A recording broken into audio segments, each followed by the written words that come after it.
I'm pretty confident talking into a mic. Hey, I'm doing it right now. But home projects, I second guess everything. Is that noise normal? Is that water damage? Who do I even call? That's where Thumbtack comes in. Just upload a photo or voice note, and it uses AI-powered search to match you with the right top-rated local pro. So instead of guessing, you get clarity and can hire with confidence. For your next home project, try Thumbtack. Hire the right pro today. At Marathon gas stations, every stop is the start of fun, like the awesome fuel savings you can get with Marathon Rewards. Join Marathon Rewards today and start earning rewards on every gallon of gas. You can redeem rewards at any time, saving up to $1 per gallon. And don't forget, Marathon stations are packed with all the conveniences you need to stock up and live life on the go. Marathon, where fun runs on full. Available at participating Marathon locations. Terms and conditions apply. See marathonrewards.com for details.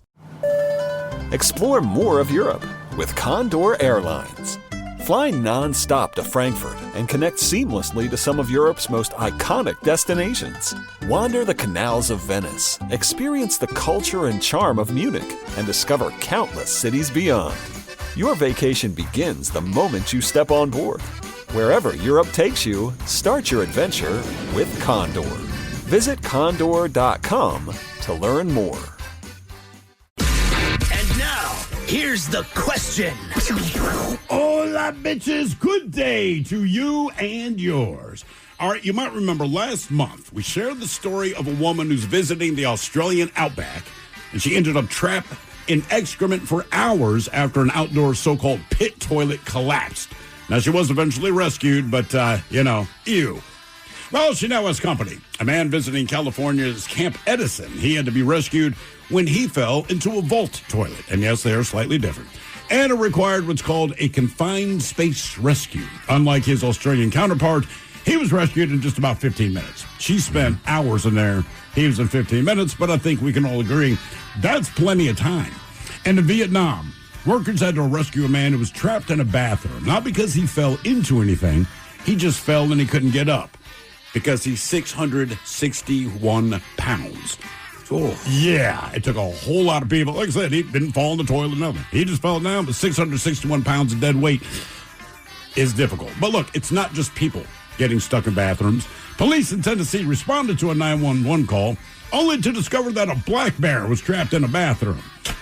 But look, bathrooms can be interesting places. More interesting than they should be. Earlier this year, 6 people were arrested after a fight broke out in a high school bathroom. Now, to be fair, when I was in high school, the bathroom was the go-to place for hand fights if you couldn't wait until after school. Either they met you after school or you just had to go into the bathroom and duke it out. Well, it happened there, 6 people arrested. Meanwhile, 2 people in England were arrested after what I would call an amateur move. You see, the cops found packages of heroin in the bathroom pipes because, like high school, people seem to like hiding their drugs in bathrooms specifically.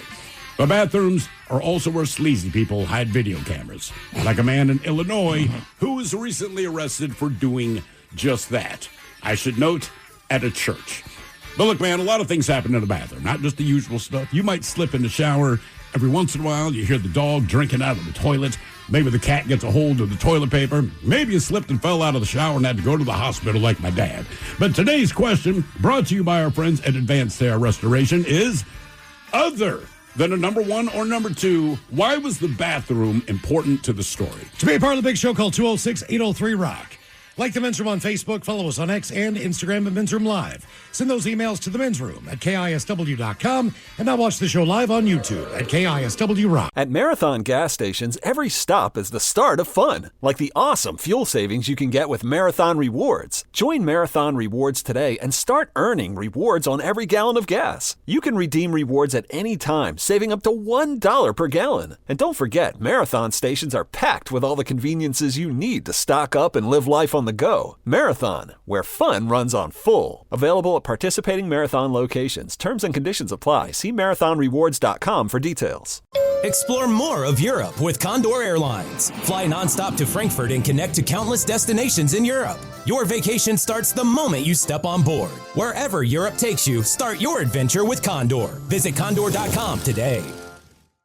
Carpal tunnel syndrome. Heart failure that doesn't improve with common medicines.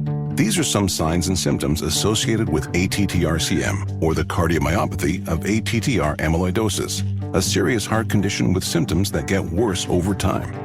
Amvuttra, vutrisiran, is a prescription medicine given by a healthcare provider that treats ATTR-CM in adults to reduce heart-related death, hospital stays, and urgent visits. In a clinical study, Amvuttra was proven to help people live longer and have fewer heart-related hospital stays and urgent visits over 3 years compared to placebo. Amvuttra lowers the amount of vitamin A in your blood, which can affect vision. Other side effects include pain in the arms or legs, pain in the joints, and shortness of breath. These are not all the possible side effects of Amvuttra. For prescribing information, call 1-833-256-2748 or learn more at amvuttra.com. Ask your doctor about Amvuttra for ATTR-CM. All right, the wait is over. Fiber-powered Wi-Fi from Xfinity is finally here. We're talking fast, reliable Wi-Fi that makes everything in your home work better together. From gaming to streaming to working from home, and enjoy low lag when you're gaming or video chatting. It's Wi-Fi so smart it can heal itself if there's a problem. And with the Xfinity 5-year price guarantee, you can lock in your price with no contracts or commitments. So get on it. Visit Xfinity.com today. Xfinity. Imagine that. Restrictions apply. Select plans only. Fiber connected to premises by coax. Hold the Cholos, away we go. Welcome to the 21st Amendment season, episode number 4553. What a large and a charge program we have for you today. Guaranteed future repeats. We'll be joined by Rock and Roll Hall of Famer Kip Thayil coming up. Yeah. From Soundgarden, legendary guitarist in the band.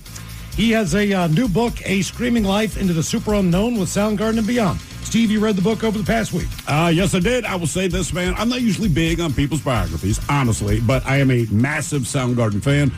I think the book is fantastic. If you are a Soundgarden fan, I guarantee you'll appreciate reading it because our outside perception of the band and what went on and what didn't go on, it's entirely different when you read his side of it. Yeah. It's not even a side. This is just the reality of what the band was. And I'm telling you, man, I was actually riveted. Okay. And rarely am I riveted. I know he had someone help him write it. Of course. But at the same time, he's a guitarist.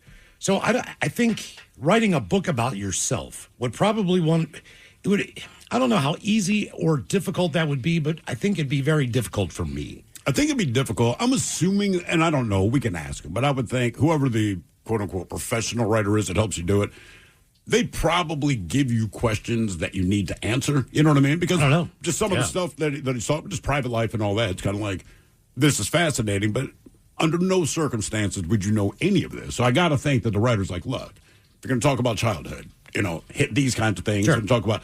But it's a great book, man. And like I said, if you're a Soundgarden fan, you'll appreciate them more. I'm going to save most of this for when we talk to them. But their integrity is off the chart. There's a lot of guys that will write a book about their personal experience in a band. Sure.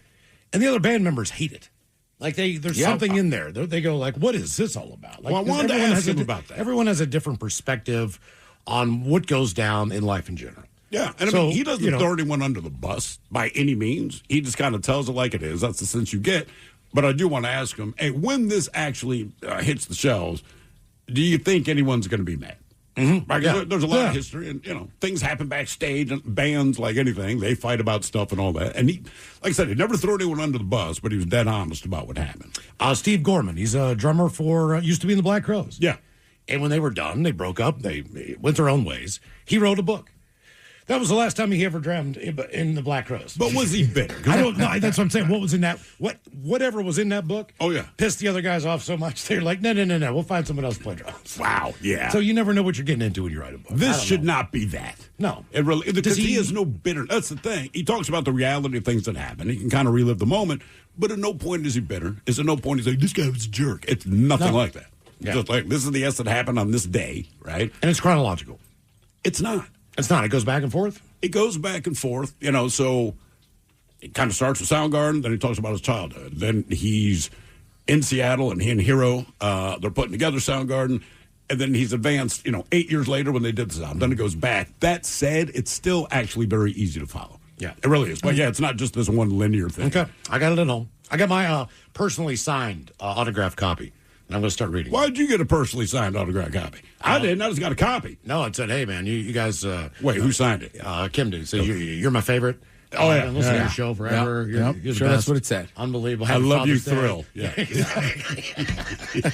Yeah. No, we didn't sign the damn thing. Of course not. But I got a copy of it. I'm going to get into it. And Kim's coming up at 4:30. I skimmed through it, read a few things, spent the day yesterday with my daughter. So that was a cool time. But I'm going to get into it this week. Speaking of getting autographs, Derby here on YouTube says, Kim's cool. I was working at a retail store one night when he and a friend came in, and I showed him some video games, got his autograph. See, he likes Very cool. Derby more than he likes you. I'm just pointing that out. All right. Okay. Today on the question, we're going to talk about things that happened in the bathroom and why the bathroom was important to the story. We're going to stay away from the number one and the number two on this for the most part. We understand. Just what is the meat of what went down? And they say what started as a routine trip to the bathroom ended in horror after a long drop toilet collapsed in the Northern Territory of Australia in the outback. No rules. Stranding a tourist waist deep in excrement for several hours before she was rescued by a tradesman. It doesn't help that you're in the outback, like the least populated area in Australia. That's where you get trapped. The woman who was visiting the Hinbury Meteorite Crater, which is just south of Alice Springs. What is Alice Springs known for, Ted? In Australia? Yeah. I'm not sure. Their chicken. Alice Springs chicken, available at Outback Steakhouse. Is that why they call it Alice? Okay. I'm just saying. No, it's called Alice Springs It just chicken. makes sense now, yeah. She was with her partner and two children. They entered the long drop toilet Sunday afternoon. Didn't emerge for 3 hours. Now, long drop toilets are unlike traditional modern latrines. They use a deep dugout pit to collect waste, typically connected to a squatting pan or toilet seat. They are common in remote areas. They are investigating the accident. Initial inquiries indicated the toilet fell into the sewage pit. So she was on the toilet when the whole thing just collapsed. It collapsed, man. And she went down with it. They have been notified of the incident where a tourist fell into the sewage pit at the conservation area. Notification was made by the agency with management of the conservation zone.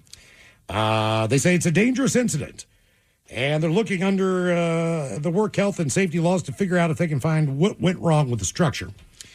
A witness who was speaking anonymously said the visitor was in deep S, standing up to Literally. her waist in waist. There's S, literal nappies, P, all in that hole, they told the outlet. Witness said the woman's partner had driven up the highway in a bid to find phone reception and get help. When someone stopped by who was able to lower a tow rope. So this wasn't a rescue crew. This is just a person who... With a Jeep and a tow rope. Wow. He dropped the rope into the hole far enough for the woman to stand on it. And he used his car to lift her out. They say the process to suck her out of that crap took 45 minutes. She was kind of in a vacuum. She was in a vacuum of like quicksand or whatever of waste. The woman was unhurt except for a few cuts. She was feeling understandably shaken. She was taken to Alice Springs Hospital. Think they gave her chicken? You know they did. Images of the outhouse. Those guys never even went there. I know. They just looked at the map and said, name the chicken I don't after believe this. that. I believe that's the chicken capital of Australia. There's something going on in Alice Springs. There's no way they just attach that to their chicken. What makes Alice Springs chicken so delicious? I think they just picked a town name. That's what I think.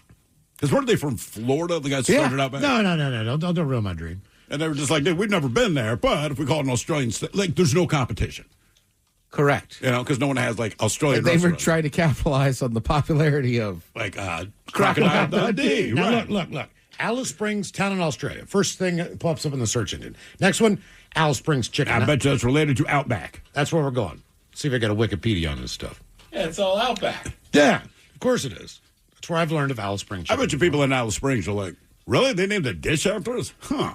They have Alice Springs chicken recipes right there from the spot. Either way, they said this is not the first time a long drop toilet has caused problems. In 2024, fire crews were called to a property near Wodonga in Victoria after a man became stuck in one in the dead of the night. It took about an hour and a half to get him out of there as well. That is, that's bad, man. That's a horrible story. Not as bad, though, as this situation. They say sometimes if you leave a door open, a stray cat will walk into your home. But a family in Sonora, California got more than they expected. A young mountain lion walked into the family's home and ended up trapped in the hallway bathroom. The homeowner snapped a quick picture before locking the door. Out of options, the mountain lion did what cats do. Wait. Would anyone here even try to take the picture? Like, I know it's amazing, but like until authorities got there, like, hey, keep the door cracked for 1 second while I take a picture of the mountain lion. The mountain lion was taking a nap. Yeah, I 100% would. Would you? It's a mountain lion in your house. I know. That's why I'd be more prone to be like, hey, close the door. You got to get a photo of that. Nobody would believe you. That's fair. That's fair. When wildlife officials arrived, they broke the bathroom window and encouraged the lion to jump out and run away. Come on, buddy. Yeah, exactly. Come on. Probably did with a laser pointer. I wonder how long that thing was in there. You know what I mean? It's one thing to say, listen, guys, there's a mountain lion in my bathroom. Did they tell you, look, that's a 311? Mm-hmm. Right? Is it locked in there? Yes, it is. Okay, well, we're emergency. You're not in any danger. Just call 311. Yeah. We'll take 20 minutes to get there. Like, somebody needs to get this bastard out of there, man. I would not be okay with that. No. And that thing's got to be scared and agitated as well. Which makes it worse. Yeah. But yeah, I'm going to snap a quick picture. Like, no, I'm not going to do that. I told you, in my life, the craziest thing I've seen related to a bathroom was back in Baltimore, and I've told this before, but my buddy's mom, who was a rather rotund woman, she was taking a bath upstairs. We were completely unaware of this because there's no reason for us to know. But we're down in his living room, and we're just talking, and there's all plaster ceilings, and the plaster kind of cracks. Like, man, that's weird. And plaster cracks all the time, but to actually see it. Then more started cracking, and so you don't know what's happening, but you just know something bad is about to come through the ceiling. We figured it could be rats, it could be bees, anything. But we all kind of scattered out of the way. It was the bathtub. We're talking the clawfoot bathtub with his mom in it, man. And this thing drops out of the ceiling straight down and basically embeds in the wooden floor in the living room, probably about 10 feet away from us. She is naked. She is large. She messed up both of her shoulders because she was hanging her arms. She's relaxing in the bath. So both arms are hanging on either side. But this tub came down. I've just never seen anything like it. Slams into the floor. And what was crazy was the water kind of came down after her. Almost like a Bugs Bunny cartoon. All right. It's like the tub has her in it and slams into the floor. We're like, oh, my God. And as we're saying that, just this square of water, like it didn't even change shape from the bathtub, came down. Naturally, a lot of it splashed out. It's like Flashdance. And she's, kind of like Flashdance, right? But less sexy. And I mean, did she break her shoulders or anything like that? I don't know if Hurt she her broke them, but she definitely messed up her shoulder. I think she was deep enough in the tub laying back. She didn't mess up her neck much. But her shoulders were the thing. I know they're both dislocated. I can still see that. She's screaming. And again, it's just this big, naked black woman screaming, but it was like it was comical. We understood, like, hey, all right, we got to reach out to 911. And he's freaking out because it's his mom. But here's his naked ass mom. And we can't move her or anything like that. So we sat there basically until a fire crew showed up. And then me and my other buddy, we just kind of skated. Like there's nothing we can do here. And also, there is a point. Did she go to the hospispittal? Yeah, she went to the hospital. Okay. Dude, oh, yeah. It was bad. I mean, like 13-foot ceilings back there. So when she came down, man, it's not necessarily funny, but the image in my mind is hilarious. Even though it sucked for her. It really, really did. But she was huge, man. And that's the other thing. You're like, oh, my God. But as you're looking into the bathtub, there's also like a side, oh, my God. I mean, it was just everywhere. Like I think that's awful for everybody involved. It is. Her, all you guys, the house, the tub. Our buddy. Yeah. Not only that, but those row homes, man, the stairwells are incredibly narrow and they're very tight. Yep. And a claw tub is huge. And it weighs 10 million I don't even know pounds. how the hell you get it out of the building, to be honest with you. Now that you say that, I have no idea. I don't know how you get it in. Well, obviously, you take it through the ceiling. You could take it through the ceiling. But, dude, I've never seen anything like it. It's like, oh, my God. And when you looked up, you can see kind of the perimeter of the bathroom. What time of day was it? This was in the afternoon, probably about what time it is now, like 2:30. This poor woman's just in there like, I'm going to relax. She's relaxing. It was not work-related. It was nothing. It's just my teenage son has a couple of buddies over, and we weren't really doing anything. You guys are staying busy. Yeah. All right, we're occupying our time talking to each other. Just here comes her big naked ass in the tub, slamming into the floor. Like, this is weird, man. Other than a number one or number two, why is the bathroom important to the story? 206-803. At Marathon gas stations, every stop is the start of fun, like the awesome fuel savings you can get with Marathon Rewards. Join Marathon Rewards today and start earning rewards on every gallon of gas. You can redeem rewards at any time, saving up to $1 per gallon. And don't forget, Marathon stations are packed with all the conveniences you need to stock up and live life on the go. Marathon, where fun runs on full. Available at participating Marathon locations. Terms and conditions apply. See marathonrewards.com for details. Explore more of Europe with Condor Airlines. Fly nonstop to Frankfurt and connect to countless destinations in Europe. Your vacation starts the moment you step on board. Wherever Europe takes you, start your adventure with Condor. Visit condor.com today. Carpal tunnel syndrome, heart failure that doesn't improve with common medicines. These are some signs and symptoms associated with ATTR-CM, or the cardiomyopathy of ATTR amyloidosis, a serious heart condition with symptoms that get worse over time. Amvuttra, vutrisiran, is a prescription medicine given by a healthcare provider that treats ATTR-CM in adults to reduce heart-related death, hospital stays, and urgent visits. In a clinical study, Amvuttra was proven to help people live longer and have fewer heart-related hospital stays and urgent visits over 3 years compared to placebo. Amvuttra lowers the amount of vitamin A in your blood, which can affect vision. Other side effects include pain in the arms or legs, pain in the joints, and shortness of breath. These are not all the possible side effects of Amvuttra. For prescribing information, call 1-833-256-2748 or learn more at amvuttra.com. Ask your doctor about Amvuttra for ATTR-CM. All right, the wait is over. Fiber-powered Wi-Fi from Xfinity is finally here. We're talking fast, reliable Wi-Fi that makes everything in your home work better together. From gaming to streaming to working from home, and enjoy low lag when you're gaming or video chatting. It's Wi-Fi so smart it can heal itself if there's a problem. And with the Xfinity 5-year price guarantee, you can lock in your price with no contracts or commitments. So get on it. Visit Xfinity.com today. Xfinity. Imagine that. Restrictions apply. Select plans only. Fiber connected to premises by coax. Summer's a gift. The gift of days that last a little longer. A brighter state of mind. So gift yourself a new Kia at the Kia Summer Sticker Sales Event. With specially tagged vehicles including the Sorrento, Sportage, Carnival, as well as the Niro Hybrid. All backed by a 10-year, 100,000-mile limited powertrain warranty. So the gift of summer can keep on giving for summers to come. Kia.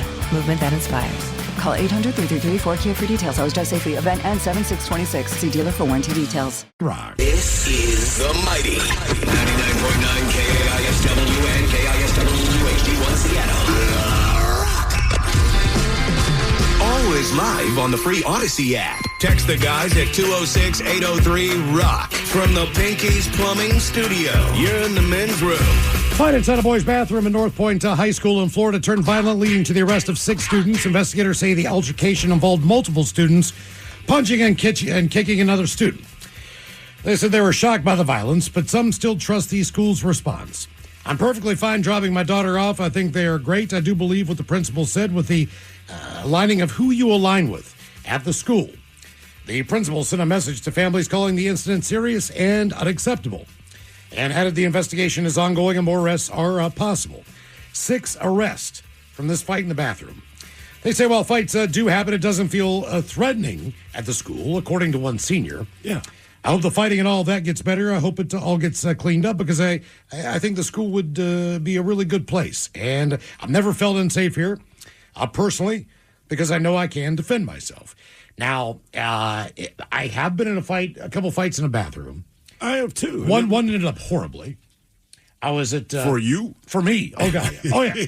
So there's not a lot of room, and there's a lot of things that can hurt you. Right, that is the problem. So we had a community ice rink, roller rink. All right, and it had a pavilion top on it, but really had no sides around the perimeter of the building. Okay. So it was basically an outdoor facility with a roof. Gotcha. But it's old school, so.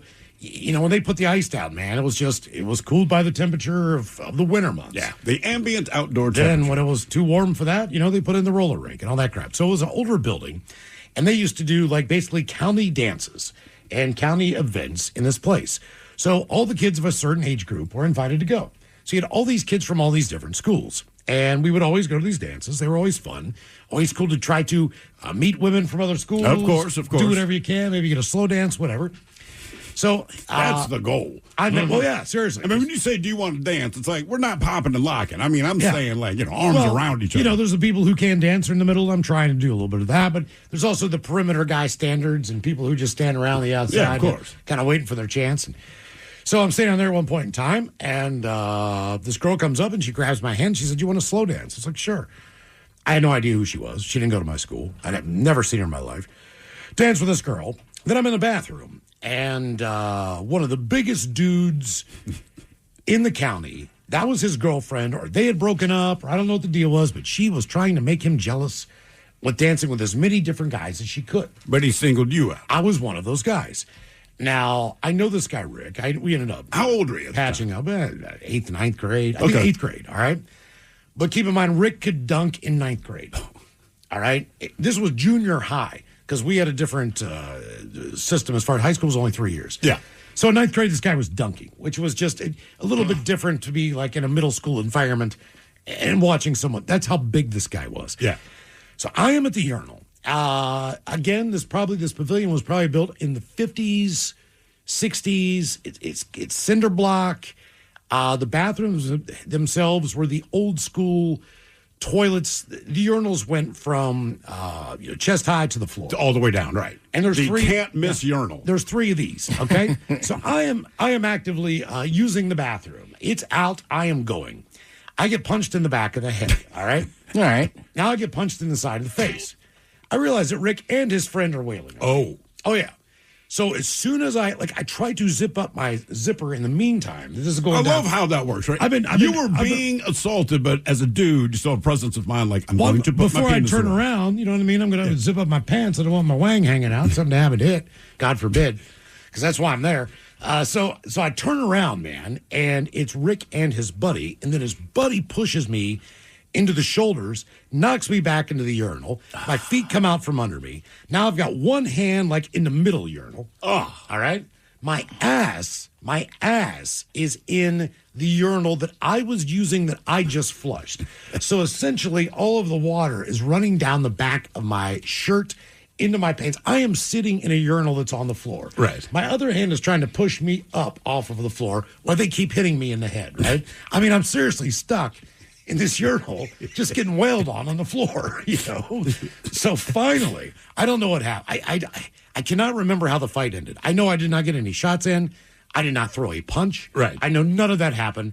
I just get to the sink, get to the mirror. I'm bleeding like crazy. So I take some towels, like, the hell with it. My adrenaline's flying. Yeah, I bet it was. I don't realize how sore. Like the next day, I realized how sore my head was, my ear, my jaw. I had bitten the inside of my mouth. That's where the blood was coming from. So it wasn't like a cut or anything. I'd either bit my tongue or bit the inside of my mouth when I got punched. Blood's just pouring out of my mouth. But I can't figure out. Did I knock a tooth out? Like, right. What's going on? But I clean myself up, man, and I go back out there. And finish the dance because we were getting picked up by somebody's parents later on. I'm not just going to leave. It's in the middle of nowhere. But you're still wet. And my gross. ass is soaking wet with urine and water from a urinal.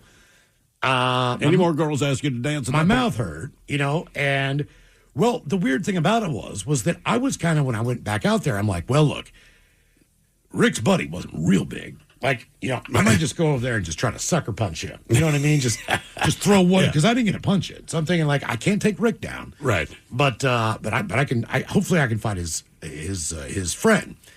So I go looking for his friend, and now his friend was with like the second biggest dude in the county. Like, I don't know if he was like a football player. I mean, this guy was freaking huge, and I'm like, man. So I had this whole strategy planned out. So lo and behold. Time goes by. This is 8th grade. I see Rick at a party when I'm a freshman in college. All right? And I walked up to him like, Rick. And he's like, do I know you? And I just drilled him as hard as I could in the face. Jeez. Yeah. I mean, I'm a freshman in college. I don't care. Yeah. So I drill him as hard as I can in the face and knock his ass down. And I start wailing on him. And he's like, what the F, dude? Who are you? And I'm like, do you remember 8th grade? And he's like, no. I was like, you beat me up in a boat park dance in the bathroom. Do you remember that? And he's like, Oh, yeah, man. He's like, yeah, I do remember that, How you man. been? Yeah, and he's like, oh, man, I'm sorry. So we just picked his ass up. We went and started drinking beer at this party out of the keg, and all was forgotten. Sure. Just had to get it out, That's man. basically how it ended. Other than number one or number two, why is the bathroom important to the story? 206-803-ROCK. Hello, Bill. Welcome to the men's room. Hey, happy belated Father's Day, gentlemen. Oh, thank you, man. I appreciate that. Yeah, no worries. All right, so this probably goes back to probably the early 2000s, before cell phones could flip around to do a selfie. And I was a deputy sheriff back east in New Jersey. And so my girl at the time loved me in a uniform and wanted me to take a picture while I was on duty. So I stopped at a CD gas station and went to the bathroom to take a picture in the mirror. I took a couple. Then I became aware that I wasn't in the bathroom alone. And you're in your police uniform. My peripheral, I kind of look down. Something's moving. As I look down, it looks up and is a furry little bandit with his mask on behind the toilet doing something, but then we lock eyes. And I'm not going to kid you. I almost lost my S.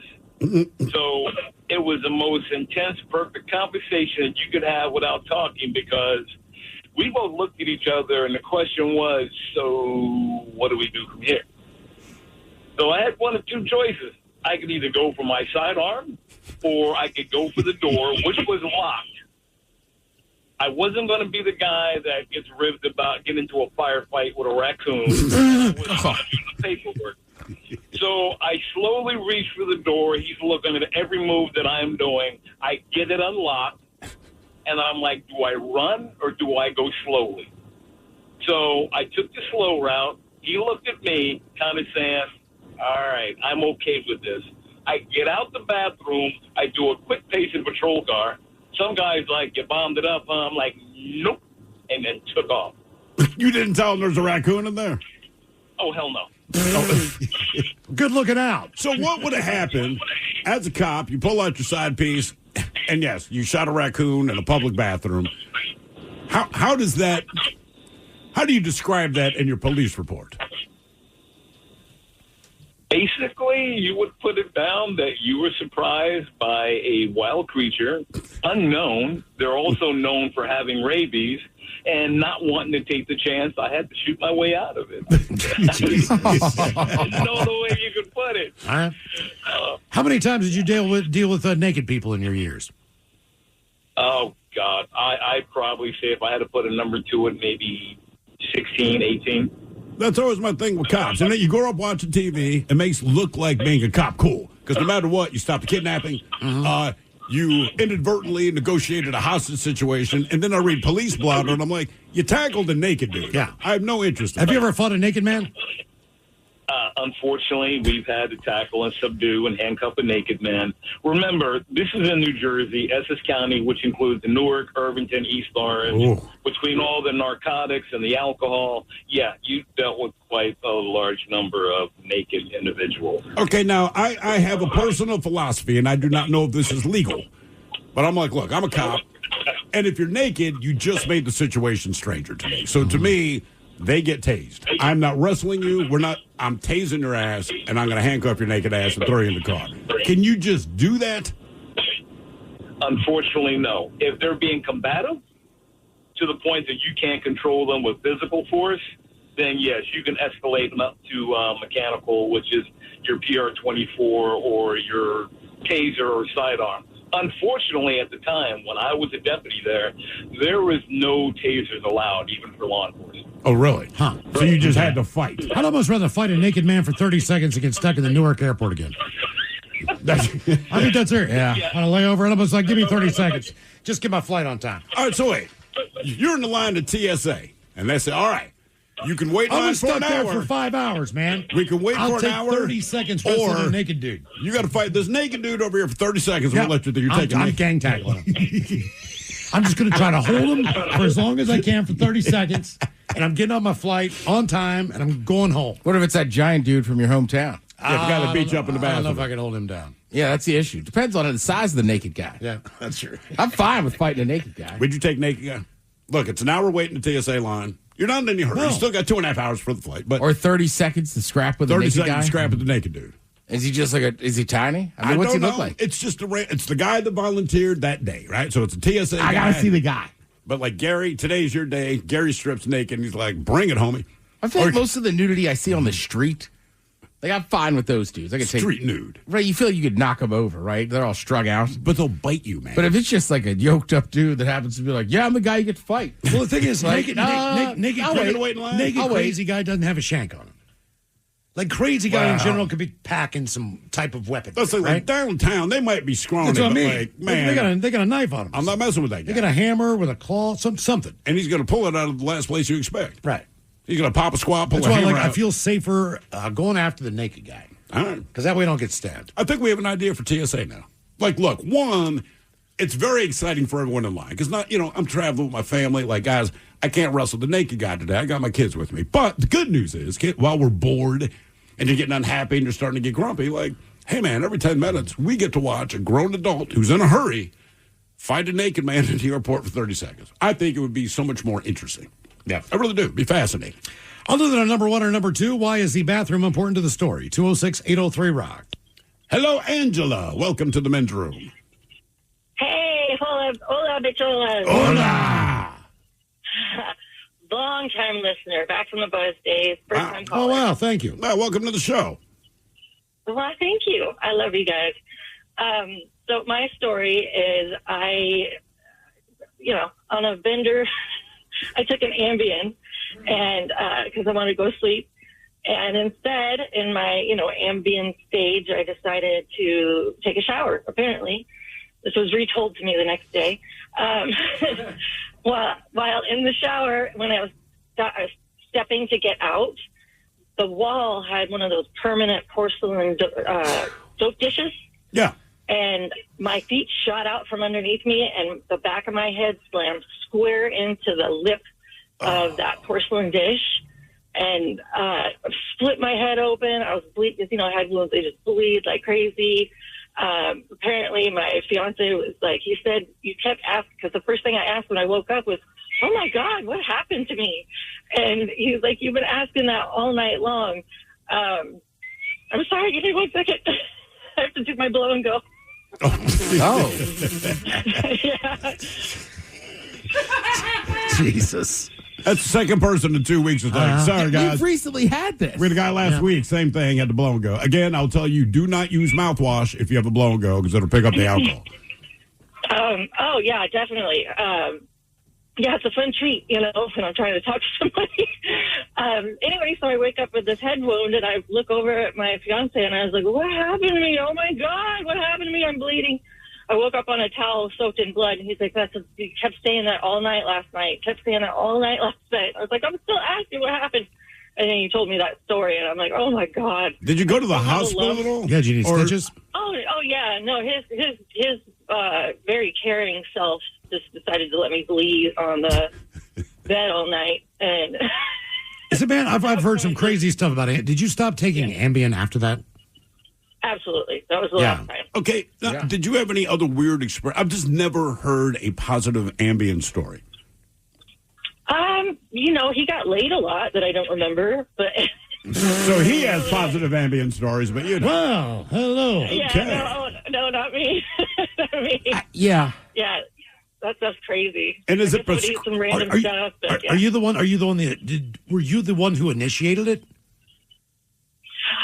Yes, that's why he was like, you keep trying to start stuff, and I feel weird about it. And I said, if it's Ambien, it's okay. If I say no, then no is no. No is no. Yeah, of course. Is Ambien prescription? Like, did a doctor give this to you, or can you buy it over the counter? That's a prescription drug. Yeah, no, you got. Unless you know how to get some on the street, no. But it was a prescription, and because I have insomnia, and no, never again. Well, it sounds like the prescription drug is the problem, not the one on the street. Yeah. Seriously, you can't get any worse than what they prescribe. I'm not saying, I'm sure for some people it's normal, but it seems like every time there's a side effect, the side effect is pretty extreme. Sleeping pills to me are just kind of the end of the line. What do you mean? Like, I feel like there's a lot of celebrities when they finally check into a rehab. You had no idea they've been doing the drugs last for thing years. they were on. But it's like, I got hooked on sleeping pills. Or like, remember her or story, NyQuil or her anything. story started with, I was on the end of a bender and couldn't sleep. Right. So I finally took one of these. So like, let me hit my blow and go. But I'm sure there's people that get it prescribed that could use it because they just legit don't sleep. I wonder if you Most can lower of the people I dosage. know, though, are closer to her who have been out partying for days on end and then are like, I got to go to sleep. And it's like, Ambien will mess you up, but also like, your brain's already I've heard Drink more booze. I've even heard Advil PM will mess you up. When it first came puts out, you in a fog. I mean, NyQuil, I will say, to me, gives me a crazy dream every time I take some. and you're just taking a normal dosage. Yeah. Huh. Okay.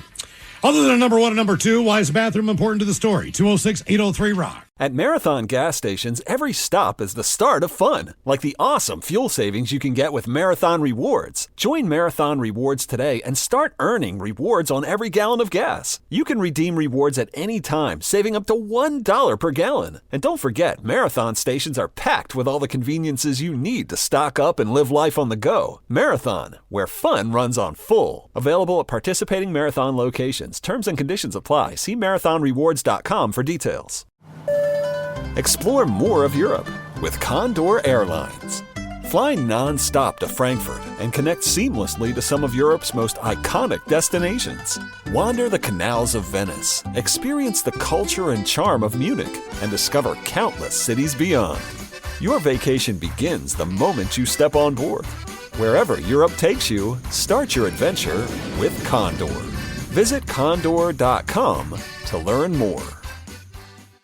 Carpal tunnel syndrome, heart failure that doesn't improve with common medicines.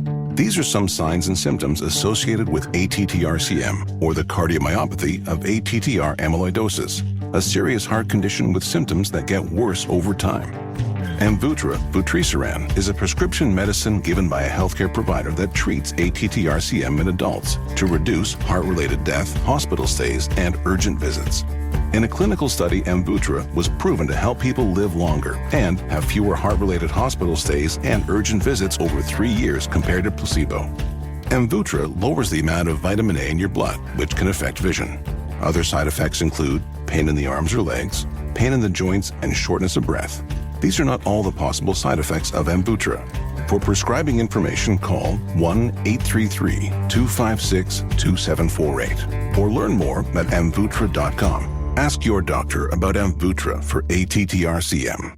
All right, the wait is over. Fiber-powered Wi-Fi from Xfinity is finally here. We're talking fast, reliable Wi-Fi that makes everything in your home work better together. From gaming to streaming to working from home, and enjoy low lag when you're gaming or video chatting. It's Wi-Fi so smart it can heal itself if there's a problem. And with the Xfinity 5-year price guarantee, you can lock in your price with no contracts or commitments. So get on it. Visit Xfinity.com today. Xfinity. Imagine that. Restrictions apply. Select plans only. Fiber connected to premises by coax. Summer's a gift. The gift of days that last a little longer. A brighter state of mind. So gift yourself a new Kia at the Kia Summer Sticker Sales Event. With specially tagged vehicles including the Sorrento, Sportage, Carnival, as well as the Niro Hybrid. All backed by a 10-year, 100,000-mile limited powertrain warranty. So the gift of summer can keep on giving for summers to come. Kia. Movement that inspires. Call 800-333-4KIA for details. Always drive safely. Event ends 7/6/26. See dealer for warranty details. Hi, I'm Steph, and I work at United Healthcare. When I think about United Healthcare's members, I think of my own family. My niece was diagnosed with an ultra-rare genetic disorder. I know how hard it is for families. At United Healthcare, we can make it easier. I'm Brian. I care because I know what it's like to not speak the language. It's not easy. Health insurance is complicated. I would say our job is to make everything easy for our UHC members. I work for United Healthcare. I'm committed to care. When you finally find your thing, you want the whole world to know about that thing. So you use a thing called Canva to make it an even bigger and better thing. Whether you want to create flyers for that thing, make presentations for that thing, or design merch for that thing, you can do anything. So people can see your thing, feel your thing, love your thing. The next thing you know, it's a thing. Canva, the thing that makes anything a thing. When everything at work is on fire, deadlines are slipping, and your entire team just won the lottery, you think, this is a job for sponsored jobs. When you need a hiring hero, an Indeed sponsored job will match you with quality candidates. Phew, Sponsored jobs boost your job post and search results so you can reach the people that can help your business thrive. Plus, with Indeed sponsored jobs, you only pay for results. Join the 3.3 million employers worldwide that use Indeed to connect with quality talent that fits their needs. Spend less time searching and more time actually interviewing candidates who check all your boxes. Less stress, less time, more results. When you need the right person to cut through the chaos, this is a job for sponsored jobs. And listeners of this show will get a $75 sponsored job credit to help get your job the premium status it deserves at Indeed.com/podcast. Just go to Indeed.com/podcast right now and support our show by saying you heard about Indeed on this podcast. Indeed.com/podcast. Terms and conditions apply. Need a hiring hero? This is a job for Indeed sponsored jobs. The shenanigans continue. This is the Men's Room with Miles and Thrill. Rescue workers spent nearly 3 hours extricating an American tourist weighing nearly 661 pounds from a cramped restroom after he fell and became trapped. A representative of the Fire and Rescue Police under the Da Nang City Police confirmed April 23rd the incident occurred in an apartment. At around 8:30 a.m., the Command Information Center received a report that a 64-year-old American had fallen in a bathroom and was unable to move due to his weight and being stuck. Rescue personnel were dispatched to the scene with specialized equipment. Authorities said the man is approximately 1.8 meters tall. 1.8, so like 5'9", 5'10". Okay. They say the confined bathroom space combined with the tourist weight made standard extraction methods unfeasible. Rescue teams coordinated with local police and medical personnel to devise a plan using specialized equipment to safely remove him. By 11:10 a.m., the man had been removed to a safe location and transferred then to medical care. His condition was reported to be stable at the time. Now, I don't know what his situation was, but they had one photograph from that quote-unquote rescue. It was only from the waist up, but he was shirtless. I do not know if he was naked or not, but based on the time in the morning, I'm like, he could have very well been naked, which, again, just makes the whole situation worse. Our question, other than a number one or number two, why is the bathroom important to the story? 206-803-ROCK. Hello, Adam. Welcome to the Men's Room. Hola, bicholas. Hola. So I have to preface my story. This is back in the 70s. So I was about 7 years old. I had to go take a bath. I forgot to get my towel off the rack. So I crawled out of the bathtub, stood up on the back of the toilet to get the towel. And way back in the 70s, my mom had like a paper-thin mirror that she kept on the counter. So when she did her hair, she could use it to see what the back of her hair looks like. Yeah. As I'm standing on the toilet, I slip off, hit that mirror, the mirror shatters, and I have somewhere between 8 and 12 shards go right into my side. Oh no. Oh, yeah. It was paper thin, too. So I got taken to the hospital. Took a couple hours for him to dig everything out. And I got somewhere between 25 and 30 stitches. And you said you were, what, 8 years old? How old were you? About 7. Okay. All right. That sucks. And all, like, your rib cage side, didn't he go into your hip or anything higher? Nope. It was, like, right in the middle between my waist and my armpit. Jesus, man. Yeah, little kids in bathrooms. I locked probably 5 or 6. And the second floor of the house we lived in at the time had a bathroom. No big deal. I went into the bathroom, and I locked it. And it's one of those standard locks. You know, you just twist the little pin. That's all it was. But for whatever reason, I could not figure out how to unlock it. And so my parents, they're trying, and my brother, everyone's on the other side of the door, trying to explain to me how to do this. For whatever reason, I cannot wrap my head around this concept. So I'm starting to freak out because I can't get out of the bathroom. And I hear my father say to my mother, like, I could, but I'm not kicking down the goddamn door for something that's dumb, right? Because she's like, just kick the door open. I wasn't in any danger. I'm just freaking out.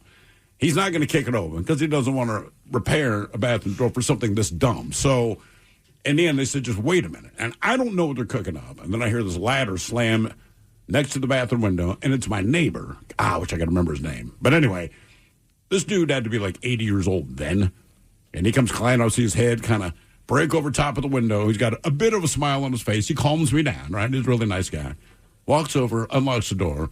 My mother gives me a hug, and I see my father just shaking his head slow with a bit of a smile. Basically, his way of saying, You are so stupid. Couldn't get out.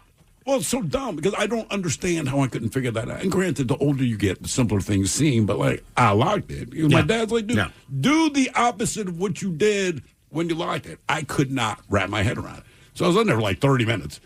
And it freaked me the hell out. My mother said also, anytime I pooped when I was a kid, so Alka-Seltzer, their slogan at the time was a plop, plop, fizz, fizz, oh, what a relief it is. As a child, I did not understand what Alka-Seltzer was for.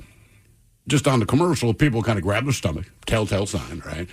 And then they would sing that jingle. So apparently, every time I pooped when I was a child, I would sing plop, plop, fizz, fizz, oh, what a relief it is, all the time. Oh, yeah. And she's like, it was weird. But it was stupid. There's something with bathroom doors, though. And I don't know if it's because they get more action. I don't know. It just seems like sometimes when you go to somebody's house, like, I don't know if they're flimsy. Like, those locks are, I don't know.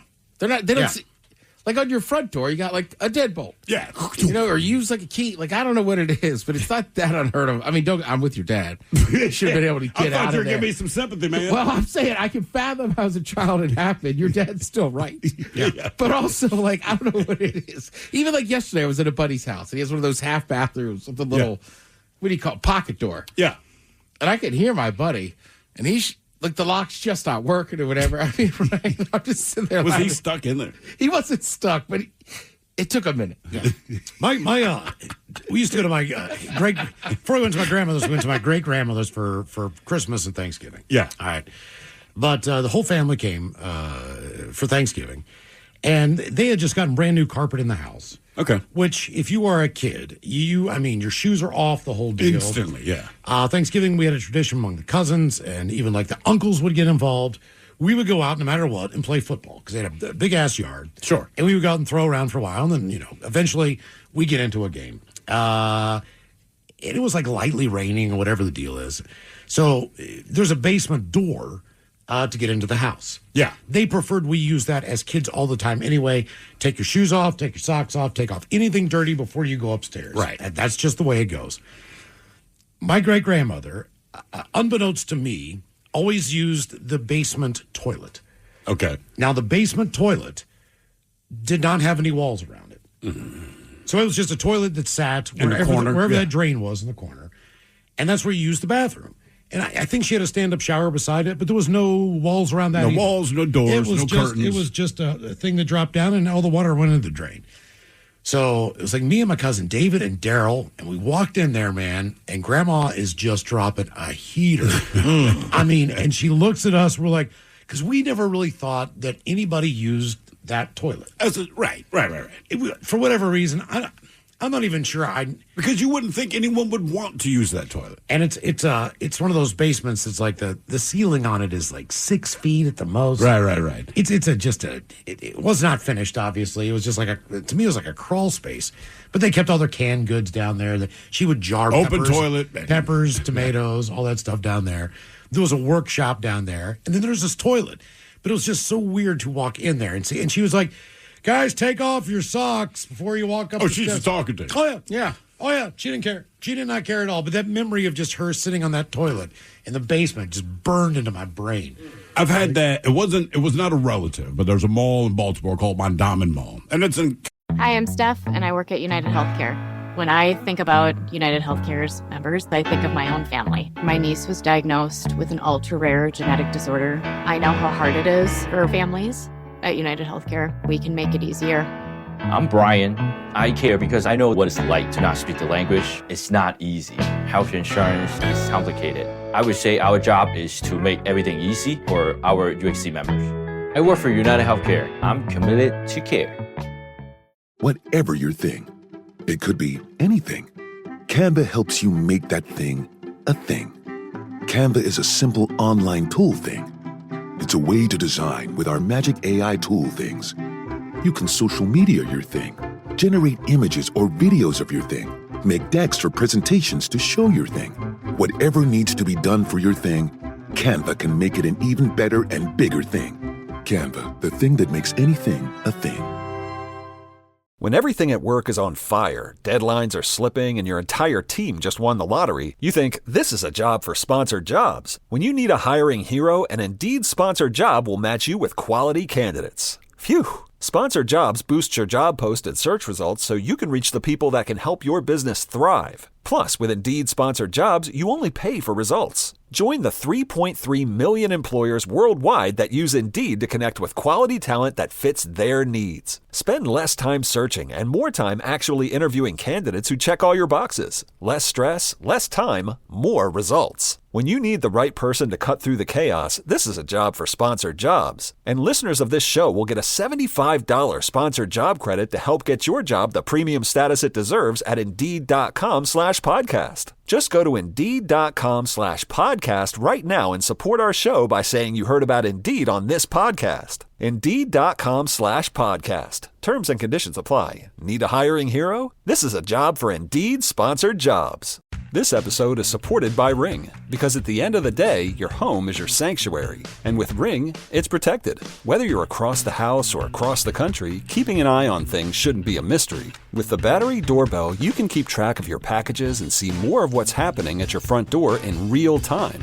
If you want to make sure your yard is safe at night, the Outdoor Cam Plus delivers a wide field of view and enhanced video clarity with Retinal 2K video. And for the ultimate in detail, you can upgrade to 4K cameras and doorbells featuring Retinal Vision. It gives you ultra-clear footage that actually lets you zoom in without losing those important details. The Ring system is helpful every single day. Like a lot of us, most of our shopping is done online. There's a certain peace of mind that comes with knowing exactly when a package arrives while you're busy at work or running errands. It's not just about the technology. It's about the relief of knowing your home is secure. It's incredibly easy to set up, and it gives you that extra layer of protection for what matters most. Your door, your yard, your home, your peace of mind. With Ring, it's protected. Shop cameras, doorbells, and more right now at Ring.com. Kind of a bad hood, but it has a very large bathroom for a mall. It had to be like 18 stalls just lined as one wall, right? Urinals are on one side, but the stalls, they just go down the entire length of it. Because of so much criminal activity there, namely drugs, gun sales, all this kind of thing, they took all of the doors off of the stalls. And I had to go in there and use the bathroom. And I just remember you open the door, and once you turn the corner, you had to keep walking to find an open stall because I had to poop. But every stall I look in, there's just a brother taking a dump. And I mean, they're mean mugging you. And it's like, man, I'm not looking at you because I want to check out what's going on. I'm just looking for an open stall. But it's so weird. So I finally find the stall. It's empty. There's people on one side of me. There's people on the other. And you hear the bathroom door open. And it's, I don't know. It's just a weird feeling because you hear them doing the same thing you did, right? Slow footfalls. They're obviously looking. You wish someone else would leave so they don't have to come by you. And sure enough, here's some little skinny brother peeks in. Oh, my bad, man. I'm like, what? You know, but he just keeps saying it as he goes down. I'm like, please put doors. There wasn't a back door. on this stall. I don't think there was a door on any stall all through my educational years. They took them off? Yeah. I mean, maybe in college. Well, sure. But other than that, there wasn't. You want to. Why? That's why it was such a. You did not want to use the bathroom at school. You think that was their deterrent?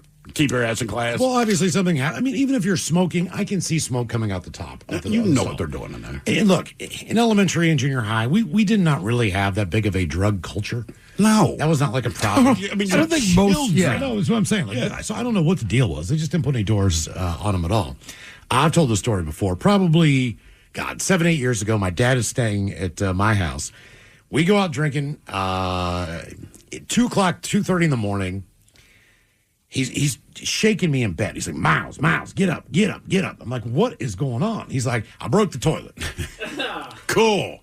When he went into the bathroom, he fell into the pedestal. He didn't even use the bathroom. I mean, the bowl was full. Like, he didn't flush. I mean, it was full. He falls into it and cracks it into like 5 or 6 different pieces. It just disintegrates. And water is pouring out of this thing.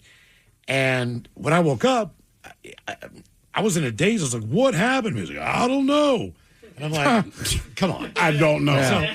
The sink just broke. Yeah, I have a... so... Damn the thing. I can't... I start spinning the knob to shut it off, and it's stripped. And I'm like, Jesus Christ.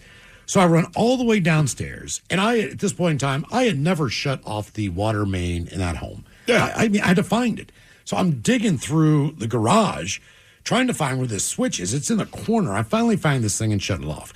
But that doesn't stop all the water that's already in the line of continuing its path. Which generally what? Follows electricity? I run up the steps, and water is cascading through the lights. Recess lighting? In my living room. It's raining. The lights, by the way, are on because I turned the lights on. So I'm like, oh my God, like we're all going to die. Like I'm going to start an electrical fire or some crap. Go upstairs and finally figure out that it's a push-pull unit on the toilet to shut off the water. So it's not stripped. You got to push it or pull it. You got to push and pull it. So, okay, now keep in mind, my then wife is out of town. Oh, all cool. Right? Well, she knew from the last time that my dad came in town that it probably would be better to just let us do our thing. Oh, so she intentionally. Oh, yeah. As soon as she found out he was coming, she left. Well, she was just like, maybe I'll go spend time with my family. Yeah. It was one of those things because she knew what we were going to do. We were going to do whatever we wanted to do. And that's just my dad. And he gives zero F's about anything. Yeah, right. So, at any rate, the water's cascading down. I am freaked out. But I do know this. I've got like 3 or 4 days to maybe get this cleaned up. Before the wife gets back. Yeah. So I end up the next morning at a rental center on Aurora, and I've got like 4 of these giant fans. I know exactly where you went. That they use to dry out stuff. So I'm like, okay, man, I got this. She is never going to know. Go to Home Depot. They had a guy that could come down and install a new toilet within 2 days. Okay. So I get this guy to install the toilet. Now that's patched up. All right. Things are slowly starting to dry out. I've got all the windows open. I don't remember what time of year this was, but so I start looking at the hardwood floor in the living room. It was so soaked that the boards then started to bow up. Right. In other words, where every seam was, it was like you were looking at a wave, at an ocean on the floor of how the wood had curled. So now, like, I can't hide this. Yeah. So we ended up. I like that we revert to childhood when it's our wives. Like, first thing we got to do is hide this and pretend it never happened. I was just trying to cover for her because that's kind of why she left. Because she knew something bad was going to happen. Something was going to happen. It always does. So at any rate, what happened earlier in the day? We went to the PI, got hammered. Right. You know, but the problem was they had to come in. They had to resand all of the floors in the house. All the hardwood had to be resanded. We had to move all the furniture, which was just a pain in the ass. We had bookshelves. We had the whole deal. Had to move everything out of there. And then they came and they had to sand it down. My entire house kind of looked like E.T. You know, all the plastic draping crap and all the stuff. They came and they sanded the floor down and then put the stain back on, all that crap. We spent, I want to say, 5 to 6 nights in a hotel room. Now, at the time, I cannot remember what was going on in Seattle, but whatever it was, every room was full, and they were at the most expensive that they could have been. Of course. So at this point in time, I don't know if it was ridiculous. It was like $300 a night. Was it just summertime? I don't remember. It doesn't sound like much now for Seattle. But then, relative, sure. But then it was just a ton. We stayed down here at the Marriott down at South Lake Union. It was like $325 a night. All right, for a week. My insurance would cover a little bit of it, but based on the fact that it was in fact an accident. A man-made accident. Correct. It wasn't anything. Right. So they didn't take care of the entire deal. But I think by the time it was all said and done, the bill was somewhere around $4,000 just for that one visit for him coming in.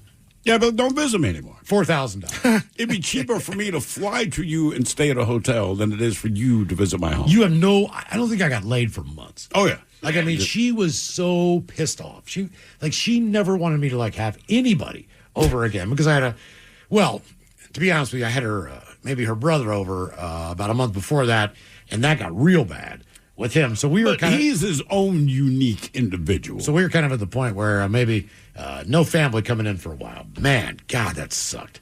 Yeah. That sucked.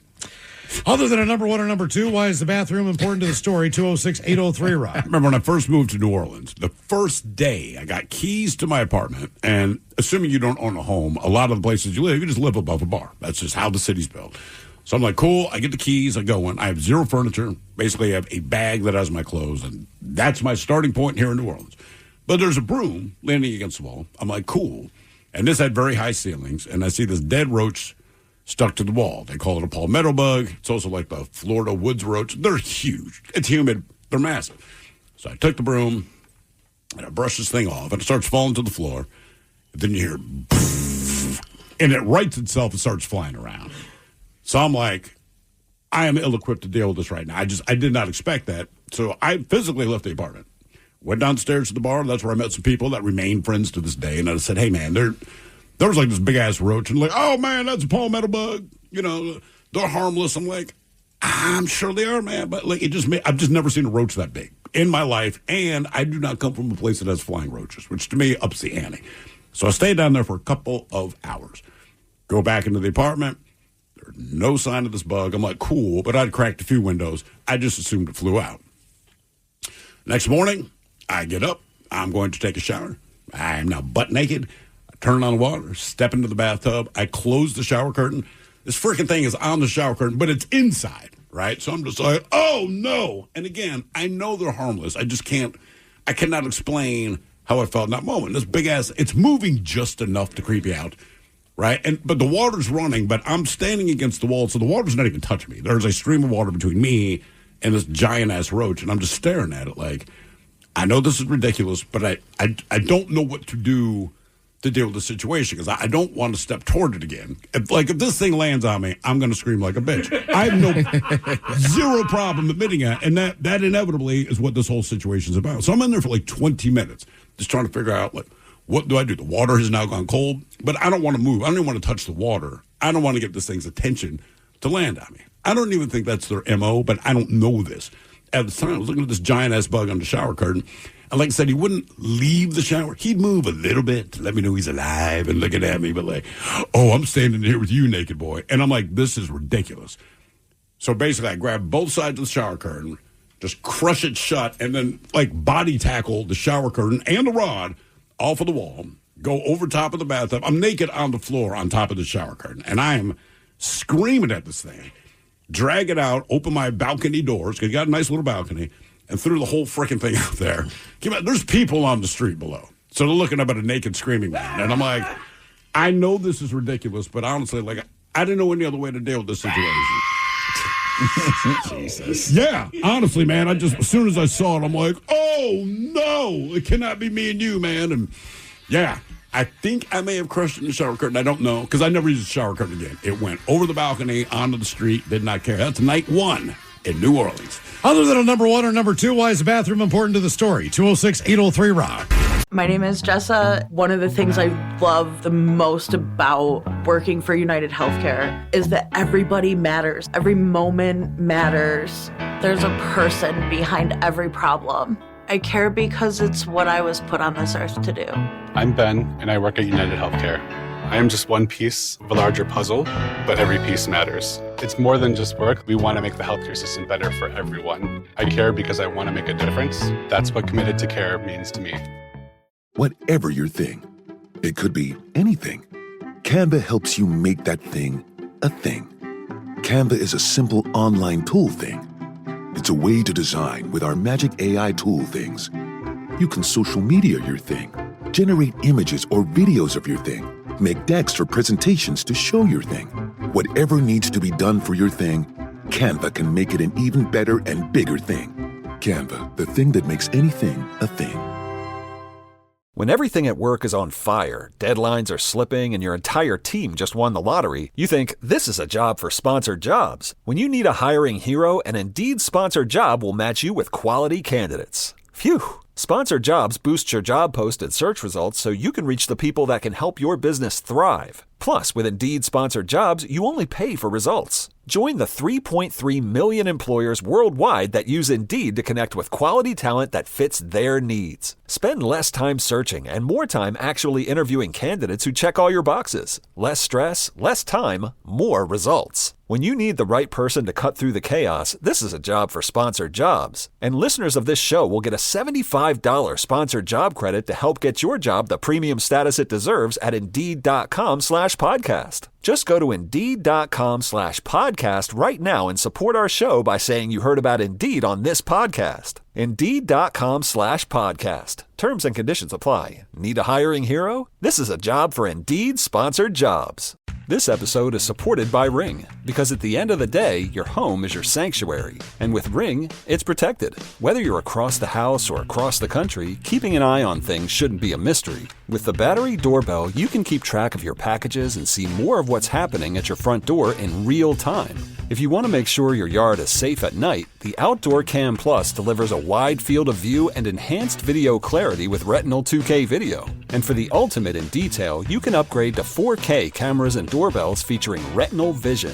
It gives you ultra-clear footage that actually lets you zoom in without losing those important details. The Ring system is helpful every single day. Like a lot of us, most of our shopping is done online. There's a certain peace of mind that comes with knowing exactly when a package arrives while you're busy at work or running errands. It's not just about the technology. It's about the relief of knowing your home is secure. It's incredibly easy to set up, and it gives you that extra layer of protection for what matters most. Your door, your yard, your home, your peace of mind. With Ring, it's protected. Shop cameras, doorbells, and more right now at Ring.com. Hi, I'm Kirk Cameron. Is health insurance eating up your budget for 2026? If you're looking for ways to better steward your finances, consider this. Christian Healthcare Ministries is a health insurance alternative at half the cost. As a ministry, CHM allows you to share the burden of medical bills with other believers. Join CHM today by visiting chministries.org/solution. That's chministries.org/solution. From the Pinky's Plumbing Studio, you're in the men's room. Text the guys at 206-803-ROCK. 911 call to Gatlinburg, Tennessee turned into an unusual direct reminder that when people and wildlife share spaces, strange things can happen. Instead of finding a person trapped in the bathroom, responding officers discovered a black bear that had somehow locked itself inside, according to Fox News. Gatlinburg police officers arrived at the downtown Quality Inn and Suites at 2:30 in the morning. Jesus. On a Friday night, after a hotel employee reported a bear inside an exterior bathroom. Video from the scene shows officers opening the bathroom door and allowing the confused bear to wander down the sidewalk. Officers and bystanders stepped aside while making noise to gently encourage the animal along.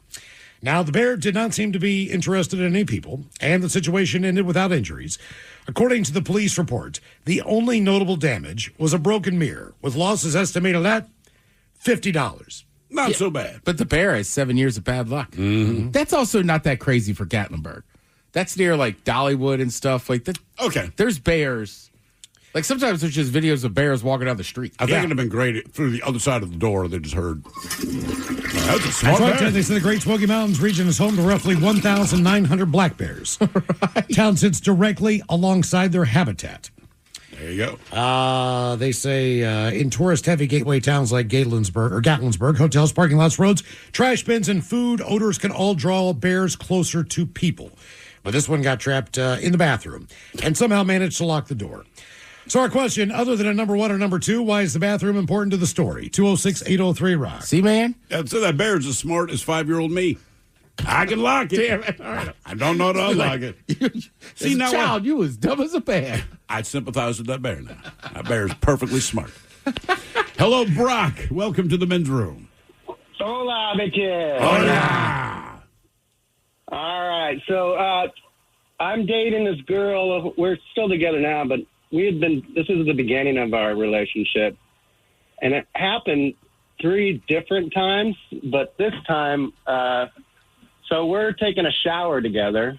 You know, it's the beginning of the relationship. You do all that fun stuff, you know, get naked and take a shower and fool around. And we're in this rental that I have, and it's one of those small showers that has the curtain on it. So, you barely step over to get into the shower. And, Yep. So it's one of those. And we're in there showering, and all of a sudden, she faints. And I don't know if you've ever catched a person when they faint, the dead weight, it's heavy. And we both just went down, tangled up in the shower curtain, fall out of the shower, and down onto the floor. Luckily, nobody cracked anything. We didn't hit her head on anything. You said she did this multiple times? It happened two other times before that. And it usually involved, like, drinking or something else that we were doing. But I don't know. It was weird. It hasn't happened since then. But, yeah, it happened 2 other times. Did you worry about her taking a shower by herself at that point? Well, no, it wasn't like it was a frequent thing. It was just, I don't know. It was strange because I watched her do it the first time we were at our ski cabin, and I wasn't there to catch her that time, and she just fainted and just went down, and she actually smacked herself on that one on the counter and hit her head. But look, man, I'm not saying it happens a lot, but 3 times in any lifetime fainting in the shower is more than most. I would be paranoid about that every time. And is it only the shower? Does she faint in any other scenario? No. The other times where it's just, one time we were outside sitting by a fire, and another time we were at our ski cabin. So, are you dating a fainting goat? I feel that's a fair question. I don't know. She never really had that issue before we met, so I don't know what the deal was. I think there was something that was new into her life that I'm not going to talk about. But all right. I see you handling your business. Yeah. She started passing out.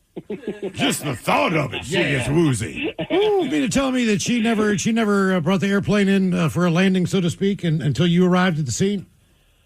No, I'm not saying that. It was, but yeah, extracurricular stuff, kind of. Right. I don't want to get her. I don't want to get her in trouble. No, whatever she's into. Wow. All right. Good times. Yeah, I'd be worried about that. God, I cannot tell you the last time I took a shower with somebody. It wasn't like at the gym. No, I mean, dead serious. Like you said, like at the beginning of the relationship, it's early on, blah, blah, blah. And I get that. I just cannot tell you the last time that's happened. I think like the first time I was in Mexico with my wife, so probably 16 years ago.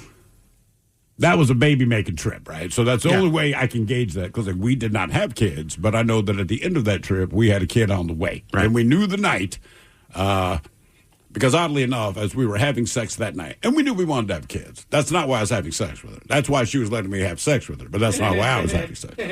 And I remember midway through coitus, she looks at me, and she says, "You realize if I get pregnant," which, by the way, ladies, that's the most romantic thing you can say while you're having sex.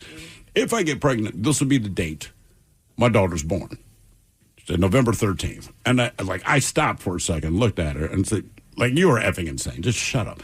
My daughter was born November 13th. Really? Dude, I'm telling you, my wife's creepy. Because, I mean, we're just having sex. She's like, "If I get pregnant, it'll be on this date." And I'm like, "What? You don't know. What are the odds of that?" And then sure enough, the exact date she said was the day my daughter was born. So I'm pretty sure my wife's into voodoo or something. Well, when you travel, your bathroom schedule gets a little wanky, sure, depending on anything. So I went down with my kids to Mexico, and this was more rural than not. And the hotel that we were staying at, most of the town, the entire town, you could not flush any toilet paper down the the toilet. And I had never heard of this before. It was not in the brochures. Nobody told me this. But when you walked into the bathroom, they had a standard garbage can for just whatever paper waste you had. Then they had another garbage can for your toilet waste. Also, it didn't have a lid on it. Oh, really? This is not like one of those women's feminine hygiene boxes. I completely pictured that you find it in a bathroom. This is just a trash can, and there's a sign. It's just gross for each one of them, dude. And man, I'm telling you, just letting go of the paper into that trash can, I just sat there and held it. Like I couldn't. It violates everything you believe should be true in this moment. Right. And as soon as I did this, I took the plastic liner out of the trash and I tied it up, and I'm walking down the steps to go to wherever I can find a trash can. Was it full, or was it just because you would put your poop? No, it was empty. I mean, it was just me. But I didn't want it to stay in there. So then I went to the front desk, and I was like, "Do you guys have any more liners for your trash cans?" And they're like, well, which one? I was like, oh, the one you use the bathroom in. And they're like, oh, yeah, we'll give you a bunch of those. So they gave me a bunch of those. So that felt a little bit more comfortable. Did you wrap it every time you went to the bathroom? Yes. Did your kids? In other words, did you go in there after them and like, okay, obviously they've handled their business. At this particular location, they were in a separate room. Okay. So they had to handle that on their own. Thank God. But I mean, I'm telling you, that would just absolutely freak me out. What about in the morning? Sometimes Right. I feel like in the morning, you're not positive. Sometimes you got to go a couple rounds. Well, Yeah, the would morning you was wait? that this morning. But like for me this morning, it was like I told Miles, it was Father's Day, and my wife hooked up a smoked paprika cream sauce with mussels and chorizo. Right, that was a gift to me. I devoured the stuff. I rarely go back for seconds, but I went back in there, had 2 bowls of this. I woke up this morning, and the way I felt was that I had 2 bowls of smoked paprika cream sauce with mussels and chorizo, and it was just bad, right? But I thought I was done. Maybe 10 minutes later. So basically, the routine is go to the bathroom, get up, go to the home office, start prepping for work. I'm sitting there for about 10 minutes, and I'm like, I got to go back now. Yeah. I mean, but I didn't know there was more. So I just feel like if I were in that place, I'd have taken out the liner. No, it happened. And they would see me 10 minutes later, like, sir, at this point, you're wasting liners. Like, bro, it's okay. So the second or third day we are there. All right, I'm pretty schooled on all the things that I need to do as far as what to do and what not to do. And I woke up in the morning, in the middle of the night, and I had the worst situation going on with my stomach. I mean, my bowels. I mean, I was on that toilet from 3:00 in the morning until about noon the next day. Damn. So I'm having a real. And trust me when I say this. No disrespect to the area. The toilet paper was not the highest quality. Is it one ply, single ply? It was terrible. And it was just like sandpaper. And I mean, I'm getting more raw and more raw. And my gut is just messed up. So I kind of got to know the manager, the woman who I bet you did. Well, the woman who was. Trust Leonard, man. Well, you got to remember this hotel had maybe 12 rooms. Yeah. So, and they also had a restaurant in there, and those people cooked for you and everything else. It was a nice little setup. But she said, do you think it was food poisoning? I'm like, no, actually, I don't. And I'm like, look, I'm following all the rules. I'm drinking bottled water. I'm doing all these things. I'm not eating my ice. And she's like, are you brushing your teeth in the sink? And I was like, yeah.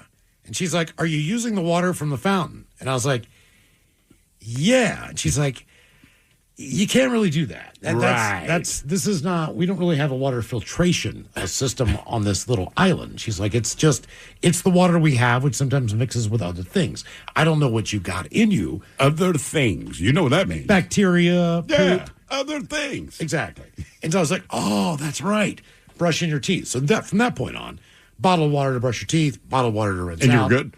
Yeah. Yeah, I never even thought about it. No, because brushing your teeth is just... But you're not thinking about the amount that gets in you. No, and think about it. That little bit from brushing your teeth versus drinking a glass of it. Yeah. And think about that. That's like some of the tourists now, their whole thing is, right? Like, and I know it's one of the holiest rivers in the world, the Ganges, right? Ew, man. But it's also full of bad stuff. And people go over there and they talk to these medicine men or whatever, and then people get in there and they're like, well, I'm not drinking the water. It's like, yeah, but you're swimming it. Some of it is getting in. And they get violently sick. You hear about this every year, right? Because I want to say one time of the year, there's like this massive migration there for whatever festival they do. And tens of thousands of people get into this river. And then thousands of those tens of thousands end up sick with something. Yeah. Like, they don't die, but they got bacterial infection, all this. If you have any small open cut, you're like, screwed. man, do not get in that water. Other than a number one and number two, why is the bathroom important to the story? 206-803-ROCK. Hello, Derek. Welcome to the men's room. Hey, fellas. Hola.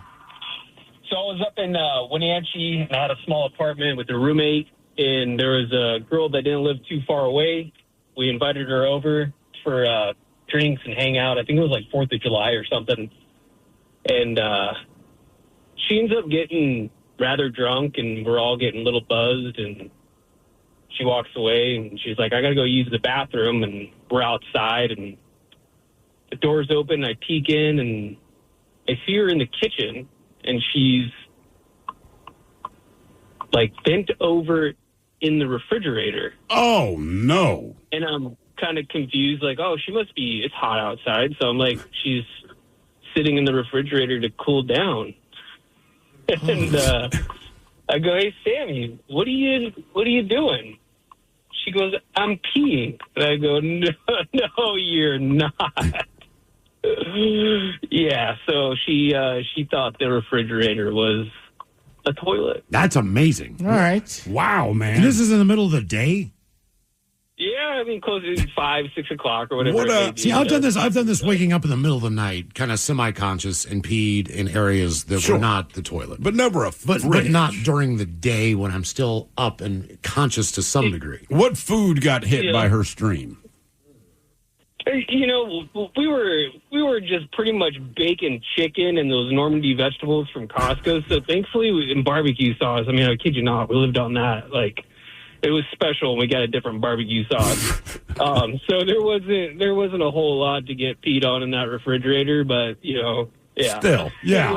It was fun cleaning it out, I guess. I'm like, yeah, you know, I've never thought I'd clean up pee from a grown adult out of a refrigerator. Did you ever have a similar experience like this again? Did you invite her back over?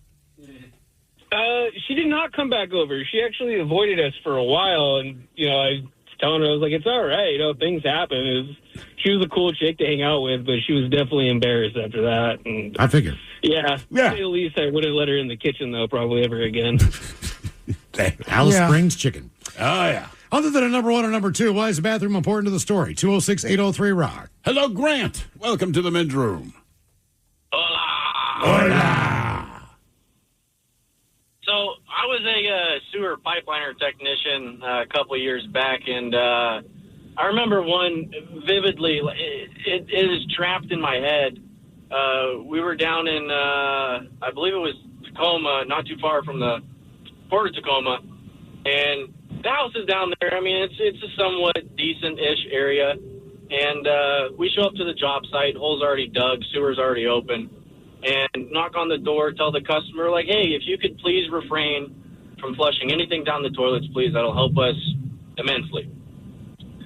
So we're down in the hole, and we're shooting our liner, getting everything done, and next thing you know, you just see this thing floating down the center of the pipe, and it's this purple thing, and it's got, like, brown smudges on it. I asked my coworker, I'm like, hey, what do you think that is? And he's like, dude, that's a vibrator. Oh, no way. You're kidding, man. You're kidding. He's like, nope, that's exactly what it is. He puts his rubber gloves on and fishes it out of there and throws it out of the hole.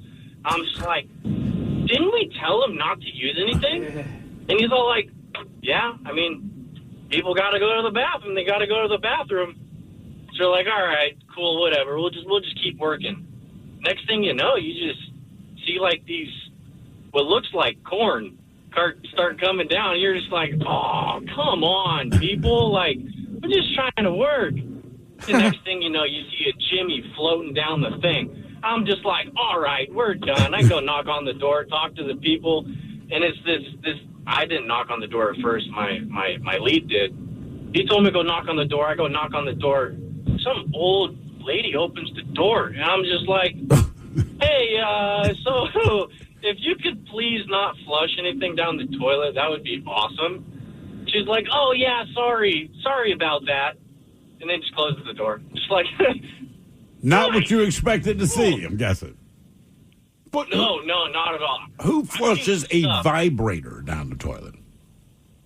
Do you think it was stuck? Do you think it was stuck in there? It's very well possible. Yeah, I mean, it might not have been her. I don't know, man. I seen the Jimmy floating. It was a single story home. Huh. So, okay. Wow.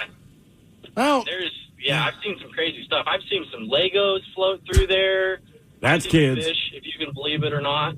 The grease traps. Oh man. They're different. If you don't know, you don't know. And if you don't know, hope that your life stays that way. You don't want to know. Yeah, you don't want to know. Yeah, it is. It's an otherworldly type of smell. Well, I know my kids tried to flush a Barbie doll down the toilet when they were younger just to see if Barbie dolls are flushable. They are half flushable.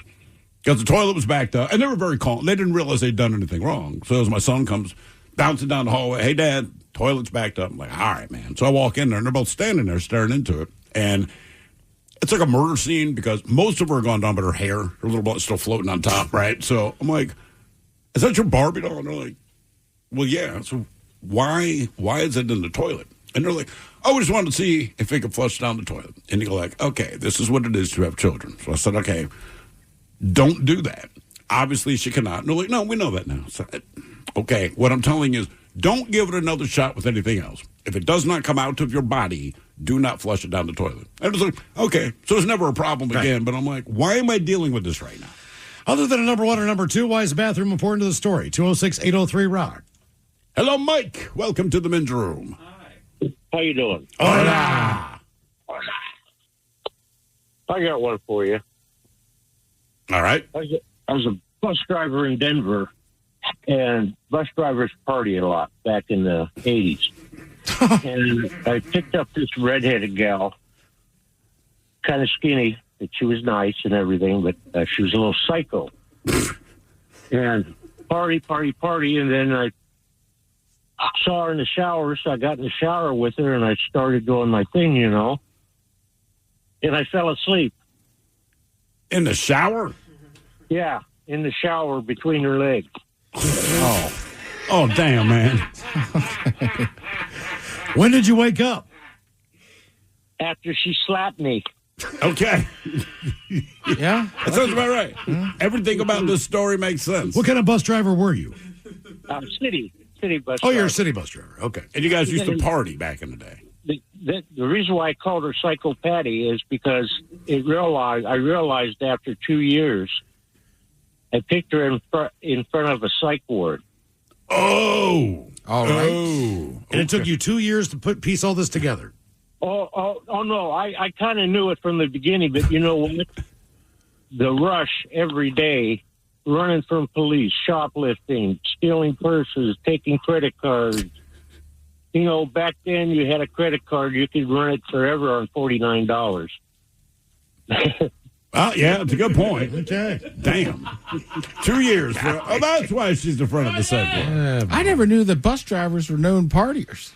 I did not know that either. That kind of makes me a little worried. I know it's not comforting. No. Rock and Roll Hall of Famer Kim Feil joining us from Soundgarden on the way at 4:30, and we've got your emails on the way next from the men's room at KISW.com. Hi, I'm Steph, and I work at United Healthcare. When I think about United Healthcare's members, I think of my own family. My niece was diagnosed with an ultra-rare genetic disorder. I know how hard it is for families. At United Healthcare, we can make it easier. I'm Brian. I care because I know what it's like to not speak the language. It's not easy. Health insurance is complicated. I would say our job is to make everything easy for our UHC members.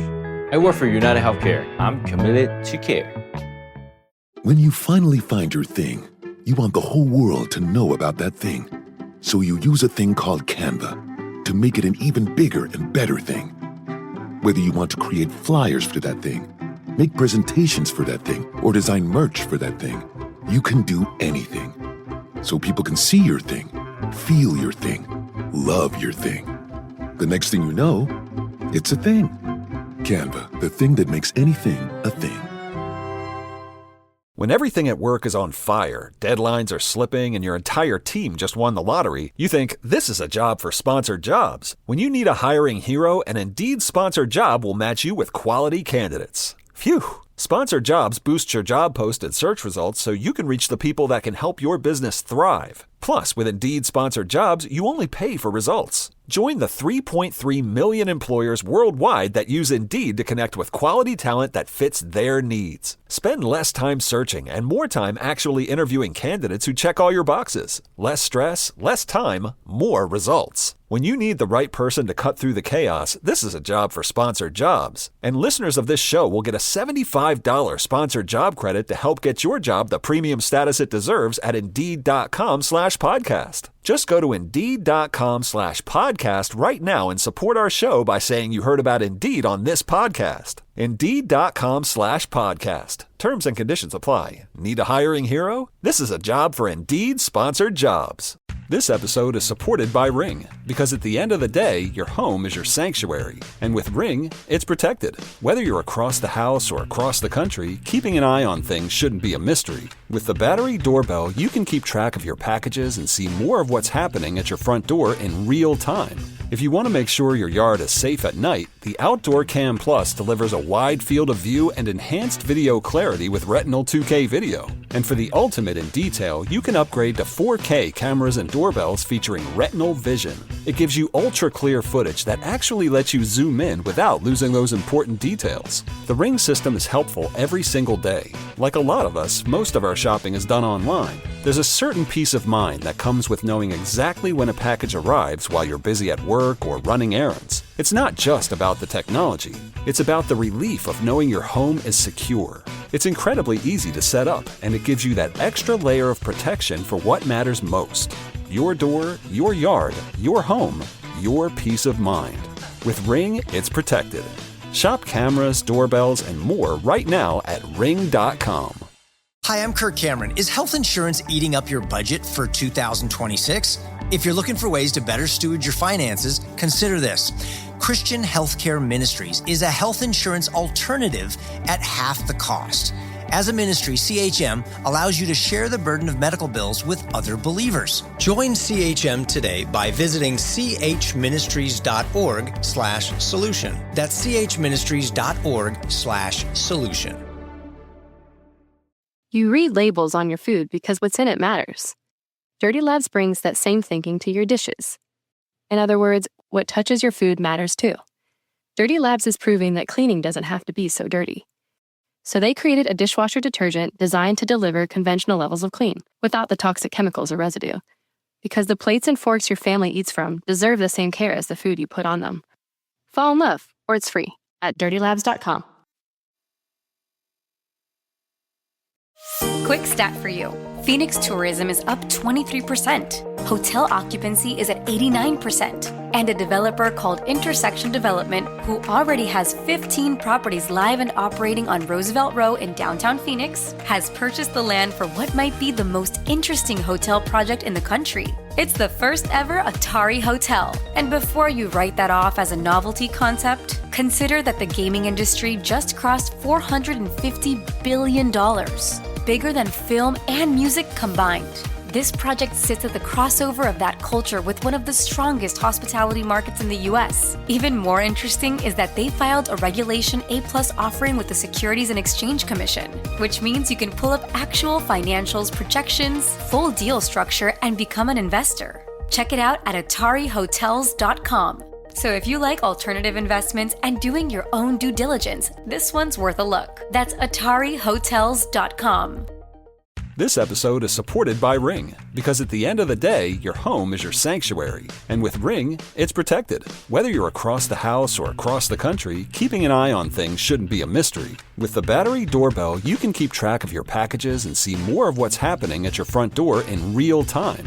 If you want to make sure your yard is safe at night, the Outdoor Cam Plus delivers a wide field of view and enhanced video clarity with Retinal 2K video. And for the ultimate in detail, you can upgrade to 4K cameras and doorbells featuring Retinal Vision. It gives you ultra-clear footage that actually lets you zoom in without losing those important details. The Ring system is helpful every single day. Like a lot of us, most of our shopping is done online. There's a certain peace of mind that comes with knowing exactly when a package arrives while you're busy at work or running errands. It's not just about the technology. It's about the relief of knowing your home is secure. It's incredibly easy to set up, and it gives you that extra layer of protection for what matters most. Your door, your yard, your home, your peace of mind. With Ring, it's protected. Shop cameras, doorbells, and more right now at ring.com. 99.9 KISW. We return to the men's room with Miles and Thrill. Kim Mathiel from Soundgarden come up on the program, but first time for a few emails to the men's room at KISW.com. You've got mail. You've got mail. Couple on why the bathroom was important to the story. Guys was 8 months pregnant with twins, ready to leave for Lamaze class. Well, of course, I needed to use the loo before we left. Absolutely cannot figure out why my cat was freaking out, howling, trying to get into the bathroom under the closed door. It became clear when I realized I wasn't just using the bathroom. My water had broken. Oh. Animals know. Cheers, y'all. That from Lisa. Damn. They do know. Your water's broken. Your water's broken. My God, you're having a baby. Yeah. The cat probably is on your stomach halfway through the damn process. Probably like, ooh. They know what's up. You have 2 future meals for me to eat. But y'all, it's late September of 2023. I flew down to lovely Reno, Nevada to drive back up to Washington with my mom. On our way through Oregon, we went up to Crater Lake National Park. Unfortunately, we could not see the lake from the park due to dense fog and wildfire smoke. So we decided to use the bathroom before getting back on the road. As we walked up to the ladies' room door, there was a guy wearing coveralls, standing next to it with a ladder, a bucket, and some other tools. Since the park was closing that day for the season, I thought to myself, maybe the restrooms are closed. So I asked him, "Excuse me, sir, are the bathrooms open, or are you just here to work on them?" He replied, "Yes, they are open. I'm not here to work on them. I'm just a peeping Tom waiting on my opportunity." We busted out laughing so hard we almost peed our pants. Mom looked at me and said, "It's a good thing he said that to someone with a sense of humor, or he'd probably be out of a job." Honestly, maybe that's why he said it. We're going to do that road trip again this July, so hopefully we'll be able to see the lake this time around and maybe run into Tom. Rock on, guys, and as always, stay beautiful. That's from the Ginger Midget. And also, he's a peeping Tom. Well, I work here, and I'm a peeping Tom. It's rather convenient. Yeah. I can't remember where I was. I was at I don't know if it was a Christmas party or it was somewhere in Baltimore, and I needed to blow the bathroom up. Right. All right. So, and this was an old hotel. I wish I could remember the name of that hotel. But go to use the bathroom. There's a bathroom attendant in there. There are maybe one urinal and one stall. Yeah. All right. I need to blow this thing up. This guy is standing there the entire time. He's got mints. Oh, yeah. He's got Louis cigarettes. Cologne, like gum. You name it, man. This guy's got it. Like when you go to wash your hands, he hands you a towel. Mm-hmm. And all I know is that I went in there and started just absolutely destroying this bathroom. My stomach was not doing well. And I'm like, this is going to be awful. And so I go out, I walk out. He's gone. I wash my hands. Take a little break. I wash my hands. I take a cigarette. And my man rolled basically, I walk outside of the bathroom, and there he is standing there. He's like, "You done, man?" And I'm like, "Yeah, I'm done." He's like, "I just kind of figured you needed to be alone." Damn. Like, that's that guy's job, Miles. So He's like, "Not today." Exactly. Yeah, Jesus. Ain't paying me that much. Mm-hmm. That's the way that went down. Good times. Okay, we got one birthday email brought to you by Men's Room Roasted Red Salsa from San Juan Salsa Company. Dip responsibly. All right, only guys. Can you please give a big birthday shout out to my favorite big brother, Trenton? He is 17 today and needs a whole bunch of farts. What the F is that, bro? And Coach Ted telling him why 17 is going to be awesome, even though I get to go to Disneyland and he doesn't. Happy birthday, Trenton. I love you. This is the best birthday present you're going to get today. Lots of love from your little sister, Lydia.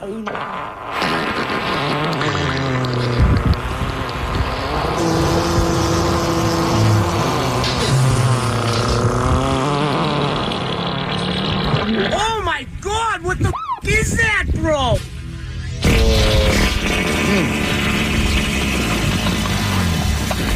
Trenton, look, 17 will be a great year. Don't sweat your little sister saying you're not going to Disney World. A couple years, you could pay to go on your own. Plus, who knows? You don't want to go down there. You're 17. Not say this to your parents. Maybe a couple friends come over. Watch Stay Up a Little Late. Have an extra soda or two. Yeah, soda. Yeah.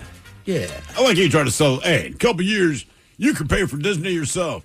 Try to go to Disney when someone else is paying for it. I just never could. I didn't go until I was 19. Yeah. You never went with your family before that? Nope. Why not? My mom and dad wouldn't pay for it. Did they go? No, we just never went, but all the other Smiths would go. Is that even worse? All your cousins telling you what a great time they had. So once my uncle, when I was like 19, he was like, "Hey, I got a bigger place." And me and my cousin Tom, he was like, "If you guys want to pay your own way, you can come down." We were awesome. Like, all right. Yeah. Just no funny stuff. Right. All right, Trenton, here you go. Happy birthday. Happy birthday. Happy birthday to you. Ya's a Dirty Germans brought to you by Men's Room Original Sausage. Available through Uli's World Famous Sausage, mensroomlive.com, and other fine retailers. Schweinefleisch. Washing your dishes before you wash your dishes? Dirty Labs believes going green in the kitchen should not mean doing extra work. Their bioenzyme dishwasher detergent cuts through stuck-on food and leaves dishes sparkling, without compromising on safety or performance. No pre-rinse, no post-rinse, no compromise. Just powerful cleaning made without harsh chemicals. If Dirty Labs can't make you believe in the power of green cleaning, Nothing will. Fall in love, or it's free at dirtylabs.com. Quick stat for you. Phoenix tourism is up 23%. Hotel occupancy is at 89%. And a developer called Intersection Development, who already has 15 properties live and operating on Roosevelt Row in downtown Phoenix, has purchased the land for what might be the most interesting hotel project in the country. It's the first ever Atari Hotel. And before you write that off as a novelty concept, consider that the gaming industry just crossed $450 billion. Bigger than film and music combined. This project sits at the crossover of that culture with one of the strongest hospitality markets in the US. Even more interesting is that they filed a Regulation A+ offering with the Securities and Exchange Commission, which means you can pull up actual financials, projections, full deal structure, and become an investor. Check it out at AtariHotels.com. So if you like alternative investments and doing your own due diligence, this one's worth a look. That's AtariHotels.com. This episode is supported by Ring, because at the end of the day, your home is your sanctuary. And with Ring, it's protected. Whether you're across the house or across the country, keeping an eye on things shouldn't be a mystery. With the battery doorbell, you can keep track of your packages and see more of what's happening at your front door in real time. If you want to make sure your yard is safe at night, the Outdoor Cam Plus delivers a wide field of view and enhanced video clarity with Retinal 2K video. And for the ultimate in detail, you can upgrade to 4K cameras and doorbells featuring Retinal Vision. It gives you ultra-clear footage that actually lets you zoom in without losing those important details. The Ring system is helpful every single day. Like a lot of us, most of our shopping is done online. There's a certain peace of mind that comes with knowing exactly when a package arrives while you're busy at work or running errands. It's not just about the technology. It's about the relief of knowing your home is secure. It's incredibly easy to set up, and it gives you that extra layer of protection for what matters most. Your door, your yard, your home, your peace of mind. With Ring, it's protected. Shop cameras, doorbells, and more right now at ring.com. Carpal tunnel syndrome, heart failure that doesn't improve with common medicines. These are some signs and symptoms associated with ATTR-CM, or the cardiomyopathy of ATTR amyloidosis, a serious heart condition with symptoms that get worse over time.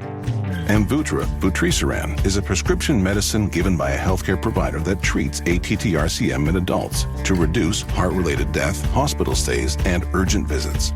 In a clinical study, Amvuttra was proven to help people live longer and have fewer heart-related hospital stays and urgent visits over 3 years compared to placebo. Amvuttra lowers the amount of vitamin A in your blood, which can affect vision. Other side effects include pain in the arms or legs, pain in the joints, and shortness of breath. These are not all the possible side effects of Amvuttra. For prescribing information, call 1-833-256-2748 or learn more at amvuttra.com. Ask your doctor about Amvuttra for ATTR-CM. Well, we appreciate it. Let's beam our satellites to beautiful, sunny Seattle, Washington. I know. Way out there in the Pacific Northwest. Ladies and gentlemen, from Soundgarden, give it up for Kim Thiel on the program. Hey. Hello. What's going on, man? We're doing good, Kim. How you been, man? Oh, all right. All right. Well, we got some copies of your book. I crushed it this weekend. Now, I'm a Soundgarden fan, so I found it absolutely fascinating. But the one thing I should bring up right now is you just pointed out, as the band got bigger, just part of the process that goes along with that. Not a big fan of interviews, so I definitely appreciate you being here. You've been doing a lot of them. Yeah, that was touched on in the book in no uncertain terms. Sometimes they're a blast. Sometimes. No pressure. Mm-hmm. What motivated you to write the book? Like I said, I read through it this weekend, and I thought it was fantastic, to be dead honest with you, man. Very, very good. Well, thank you very much. The co-author, Adam Tependlin, he actually proposed it right prior to the pandemic. And at that point, I was a little bit hesitant. I was busy with some other stuff. And then it was kind of answered for me. We couldn't get together because of COVID. And he had previously written a book about weird and exotic beers. So I thought, well, we need to get together at some pub, and he has to turn me on to some cool beers, and we'll talk about this idea to do a memoir. That couldn't happen after the pandemic, but I had a lot of free time to sit around and think about it. And then people taught me how to use Zoom. And so then the interview started. And that's pretty much it. He convinced me that he thought the time was right to tell the story for a number of reasons, certainly about the band and about my relationship with everyone in the band. And just he thought it was interesting that half the band were sons of immigrants. And that was somewhat topical at that point. I do like you brought that up early in the book, and I never knew this, but you and Hero met on the outskirts of Chicago. Was it Forest Park, Park Forest? Park Forest. And I like how you had said, we're two Asian dudes, and that just is what it is, because where you grew up, no big deal. But when you guys did your road trip to make it to the West Coast, you would stop with Montana or Idaho or something, and you got the sense that maybe not everybody was cool with Asians being in the country. Yeah, I don't know if they thought, we were in some smaller cities, certainly much smaller than Chicago, and it seemed less integrated. I mean, you'd see white guys and native guys, and maybe they thought we were native because we were tall and had long hair, were kind of dark, but just weird stuff like they wouldn't answer your questions if you're getting gas or at a store, and they'd give you your change. You'd hold your hand out, they wouldn't put the change in your hand, they just kind of put it on the counter, and so you got to pick it up and kind of scoot it in your hand. Just that kind of weird stuff they got that we kind of experienced also in Southern Illinois when we were younger. Just that. They'll just look at you and they get quiet. They just put the coins down. It's like, okay, I guess we'll leave. Yeah. Look, I'm a black dude, so when I walk by people's cars, I can hear them physically lock their doors. That's not even a joke. Just God, I need to just carjack someone just to make them right. Maybe that. Was it just you and Hero driving across the country, Kim? Yes, it was Hero and I. We had a third friend who moved out with us, but he wouldn't fit in Hero's Datsun B210 because we needed room for our guitars and our luggage and amps. So the third guy just happened to be a 6'2", blonde, Swedish American, and he took the bus out, and we met him down at the Greyhound station downtown in Seattle. Lovely. Later. One of the things I thought was if he was with us though at some of these stops. You touched on that in the book. It'd have been great to have him to kind of, But one of the things that, and I say this in all honesty, you were a very frustrating individual based on your success, but also so well maintained with how you did it. Because the first thing that really struck me was that in your book you said Hero kept bugging you, saying, "Come on, man, let's jam," and you were kind of like, I'm not going to be a rock star. I'm not entertaining that thought. So you kept blowing Hero off for a while. Yeah, it's mostly because I was really busy. I was at the University of Washington. I was working at the radio station KCMU, which is now KEXP. And I had a girlfriend, and I had a full-time job at the Daybreak Star Cultural Arts Center up there in Discovery Park. And I just didn't see time to go hang out and drink beer and do what I thought would be just kind of some boring jams on classic rock. And what were you playing on your show when you were on the radio? I was supposed to play the thing that was the stuff that was popular in college music then, which was everything from Culture Club and Human League to Devo, and I like Devo. Yeah. My shift was late at night from 2 in the morning until 5 in the morning.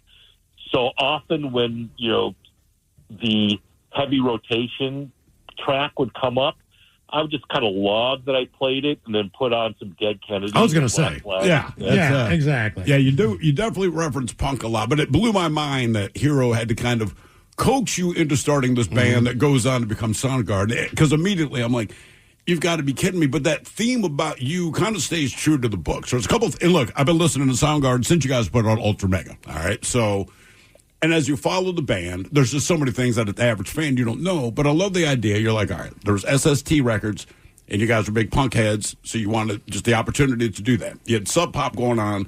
They need to get their finances straight. But then you also had A&M Records, right? And everyone that's in a band wants to get that big label contract. And I love that you guys were like, yeah, it's cool. Hang on. We're going to release these first. I just thought that is such a badass move, but it just speaks to the integrity of the band. That blew me away, man.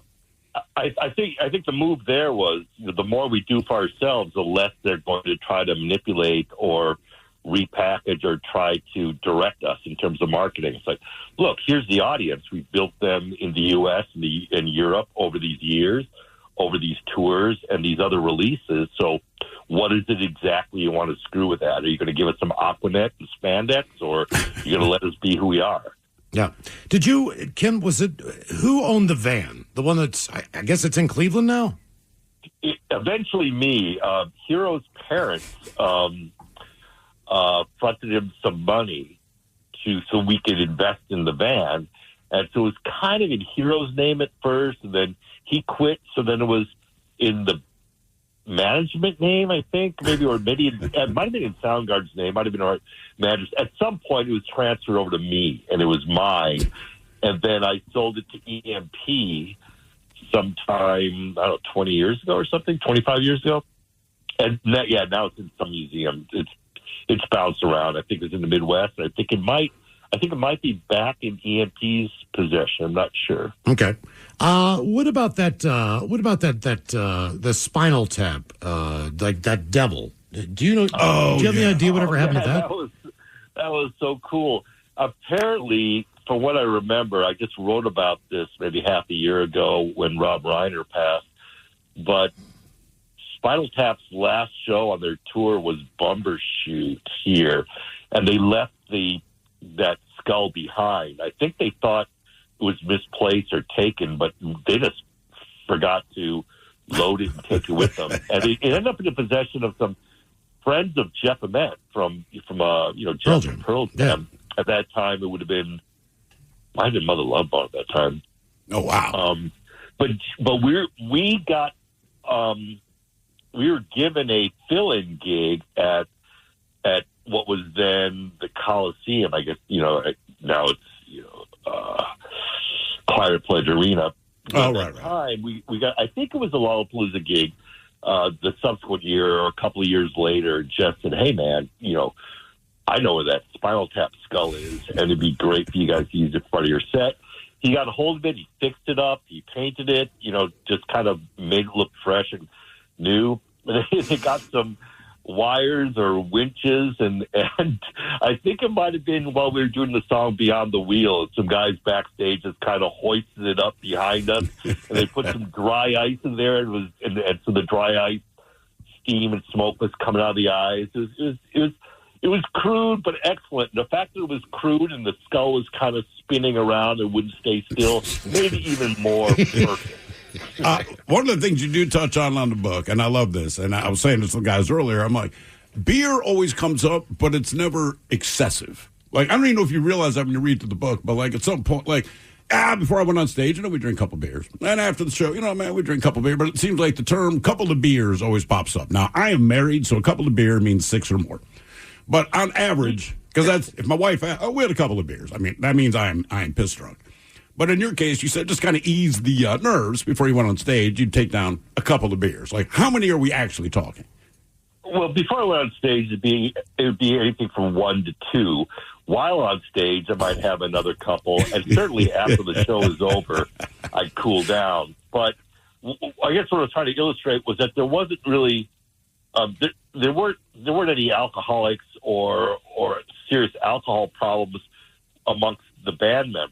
There was certainly drinking, but it was certainly more rock and roll or collegiate in its nature.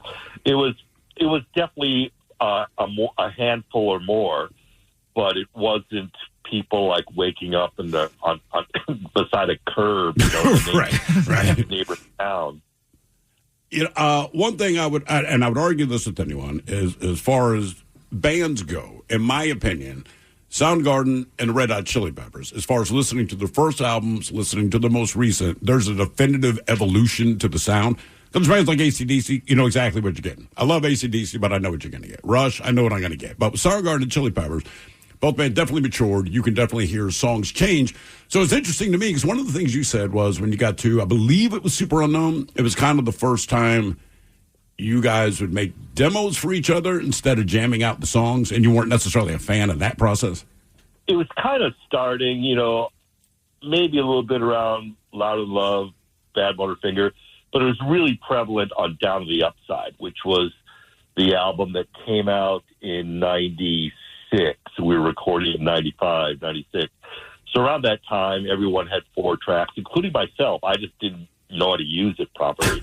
but everybody had their 4 tracks. They're just making little 4-track demos. And I just brought in some riffs that I committed to memory and would show them. So there's definitely a change in the dynamic and pre-production and the way we would share things. And that change was, it was accessible and convenient for everyone in the band. I think I might have found it a little bit less convenient for me. How difficult? There was definitely a change. How difficult is it to work in reverse? So you've got Chris's vocals, and then you have to layer the music in, which is probably like a reverse process of how you generally speaking you construct a song. So as you're in the studio noodling all this crap, what's the tempo of this song? Is it a hard song? Is it a dreamy song? Right. Is it kind of weird to go through that process of, you could take those vocals and probably make 4 different musical arrangements around them. Is that a weird part of it? In most of these cases, the music's already there. So the whole thing's demoed. The best performances are usually, Chris's vocals, because he'd make sure that he put his best foot forward before sharing with us. That way, I think I mentioned in the book that he knew that it was more likely that a song idea that he had would be accepted if he framed it and performed it as best as he could. So he was very meticulous that way in his work in sharing it with us. So we had that. And there were kind of rough guitar ideas that either Matt had put down, or Ben, or Chris, or myself. And there were attempts at learning it, over the years, maybe 5-6 years ago. It was just kind of rough, like we played it in practice. So we have all the references. We know how the song should go. What we don't have are the suitable performances and sounds. And, we can dial those in while working with, a great producer. And by collaborating with ourselves, like what guitar sound do we want? How's the drum room, working for you, Matt? Things like that.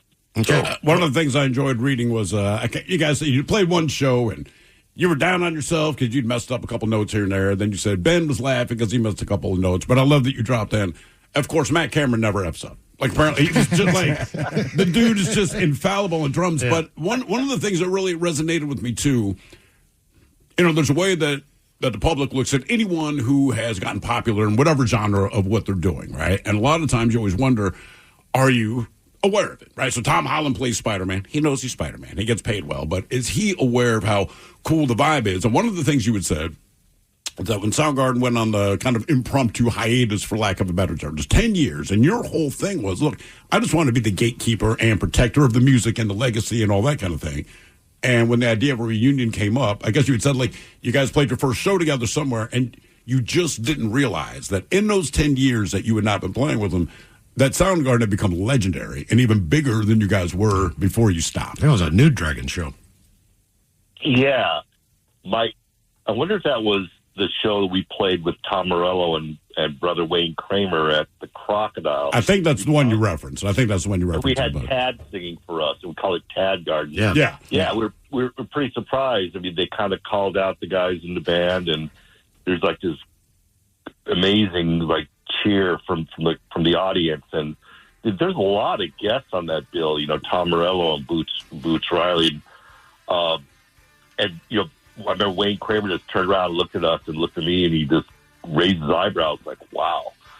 And I think there were some other shows where I guested or Matt guested with some friends of ours, like coming out and playing with Alice in Chains, maybe the Pearl Jam guys. And yeah, it was a surprise. Like, I had no idea that you were awesome. Kim, we still have this kegerator up here. You can come and join us in studio. This is true. Hero came in. Last time we saw you, come on. You were talking about beer last time we physically saw you. We got a kegerator still. We just moved to Black Raven now. Well, why wasn't this set up? I should have been there. All right. Yeah, man. Yeah. Look at him. He got some old stuff. I mean, the last time we talked to you, you were 100 on the list of Rolling Stone's greatest rock guitarists of all time. You also played Fetch My Dog in the hallway, and my wife was pregnant and mad at me. Now you're 126. What happened? Oh man. Seriously, Kim, invitation's always open, man. Yeah, that'd be great. Thank you very much. Awesome. Yeah, Thank you. fantastic book, man. Book is Screaming Life into the Super Unknown with Soundgarden and Beyond. Read it if you like Saga. Now, seriously, I swear to God, it is a fantastic freaking book. Shot of the Day is coming up at 5:08. You're listening to The Men's Room. Too often, green laundry detergents come with a compromise. They're better for the planet, but worse at the one thing that matters most, cleaning your clothes. Dirty Labs believes you shouldn't have to lower your standards for the sake of sustainability. Using advanced green chemistry, they created a detergent that uses an entirely new cleaning engine, inspired by the genius of nature. If Dirty Labs can't make you believe in the power of green cleaning, nothing will. Fall in love, or it's free, at dirtylabs.com. Quick stat for you. Phoenix tourism is up 23%. Hotel occupancy is at 89%. And a developer called Intersection Development, who already has 15 properties live and operating on Roosevelt Row in downtown Phoenix, has purchased the land for what might be the most interesting hotel project in the country. It's the first ever Atari Hotel. And before you write that off as a novelty concept, consider that the gaming industry just crossed $450 billion. Bigger than film and music combined. This project sits at the crossover of that culture with one of the strongest hospitality markets in the US. Even more interesting is that they filed a Regulation A+ offering with the Securities and Exchange Commission, which means you can pull up actual financials, projections, full deal structure, and become an investor. Check it out at AtariHotels.com. So if you like alternative investments and doing your own due diligence, this one's worth a look. That's AtariHotels.com. This episode is supported by Ring, because at the end of the day, your home is your sanctuary. And with Ring, it's protected. Whether you're across the house or across the country, keeping an eye on things shouldn't be a mystery. With the battery doorbell, you can keep track of your packages and see more of what's happening at your front door in real time. If you want to make sure your yard is safe at night, the Outdoor Cam Plus delivers a wide field of view and enhanced video clarity with Retinal 2K video. And for the ultimate in detail, you can upgrade to 4K cameras and doorbells featuring Retinal Vision. It gives you ultra-clear footage that actually lets you zoom in without losing those important details. The Ring system is helpful every single day. Like a lot of us, most of our shopping is done online. There's a certain peace of mind that comes with knowing exactly when a package arrives while you're busy at work or running errands. It's not just about the technology. It's about the relief of knowing your home is secure. It's incredibly easy to set up, and it gives you that extra layer of protection for what matters most. Your door, your yard, your home, your peace of mind. With Ring, it's protected. Shop cameras, doorbells, and more right now at ring.com. Carpal tunnel syndrome, heart failure that doesn't improve with common medicines. These are some signs and symptoms associated with ATTR-CM, or the cardiomyopathy of ATTR amyloidosis, a serious heart condition with symptoms that get worse over time. Amvuttra, vutrisiran, is a prescription medicine given by a healthcare provider that treats ATTR-CM in adults to reduce heart-related death, hospital stays, and urgent visits. In a clinical study, Amvuttra was proven to help people live longer and have fewer heart-related hospital stays and urgent visits over 3 years compared to placebo. Amvuttra lowers the amount of vitamin A in your blood, which can affect vision. Other side effects include pain in the arms or legs, pain in the joints, and shortness of breath. These are not all the possible side effects of Amvuttra. For prescribing information, call 1-833-256-2748 or learn more at amvuttra.com. Ask your doctor about Amvuttra for ATTR-CM. Did you know that you can buy your car completely online on AutoTrader? Really? Just visit autotrader.com, filter and search through dealer listings for the car you want, make, model, color, and all the features that matter to you. Go ahead, get picky. Whether you're into subcompacts with heated cup holders, crossovers with all-wheel drive, pickups with kicking sound systems, or SUVs that can survive whatever chaos your kids unleash. Just drop in your info and you'll only see cars in your budget. Really. Once you find your one and only, you can do the whole deal online and have the car delivered to your driveway. Or you can pick it up at the dealership and drive your new ride right off the lot. Really. AutoTrader makes it easy to buy your car online because the whole process is designed around your wants and must-haves. AutoTrader. Buy your car online. Really. All right, coming up at 5:08, we'll drink and toast with the shot of the day. And we do have your headlines on the way at 5:50. But first, quick check-in with Mike Hawk and some of the stories and headlines he is not working on. Well, thank you, Miles. The FDA recently recalled thousands of bottles of chlorthalidone tablets. What are those? They are, shoot. Doggone it, why'd you ask me that? Because I don't know why they're being recalled. Hang on. Is it a drug? It is. It's a drug, and I forget what it's for. Hang on. Shoot. What's it called? Chlorthalidone. It's a used to treat high blood pressure. There you go. Okay, High blood pressure. All right. It might be ineffective. Oh, okay. She's popping these pills. So They're not doing it. right. At that point, it's just a sugar pill. Pretty much. Placebo at best, but it's probably not going to affect your blood pressure. Correct. And that's yeah. I mean, if you have high blood pressure, you want to lower it. Yes. Yes, you do. Doubt. So you're right. So probably not sugar pills. Right. You'd be pretty bummed. So he's like, ha! It's placebo. And it's like, well, this isn't an ED medicine. Right. This isn't like, good, my dude. blood pressure isn't bad as I don't have confidence in Yeah, it. you're going to die now. That's what I'm saying. Like, So that's being recalled. Like if I miss or go on a trip and don't take my allopurinol, right, for the gout, and I get gout, that's on me. But if I was to go somewhere for Surprise! and not take my blood pressure meds, I'd probably be like, I gotta call my doctor and get something. We gotta figure this out. We gotta make this happen. Yeah. Iceland recently restarted commercial whale hunting, and 2 have already been killed. Well, that's going to be popular. That's an idea that's really gonna go off. What do they use it for? I don't know. Because I believe it's commercial, not just... It is commercial. So, and if they reinstate it, if they restarted it, that means that there is some sort of a market for it. That there is something you that definitely they eat need. whale. Well, there's you a can market you can use the fat for oil. The oil, yeah. I mean, there's a market for tiger penises in China. It doesn't mean it's a great idea. But I think like up in Alaskan stuff, like natives can still, some of them can still hunt whale, Yeah, but, yes. but they're eating the meat. They're using the whole animal for Right. something. It's not commercial. It is survival. Yeah. Yeah. Right. Yeah. Is there? Can we do commercial whale farms then? This is where I keep my whales. Could you imagine that? They're just so big. Wow.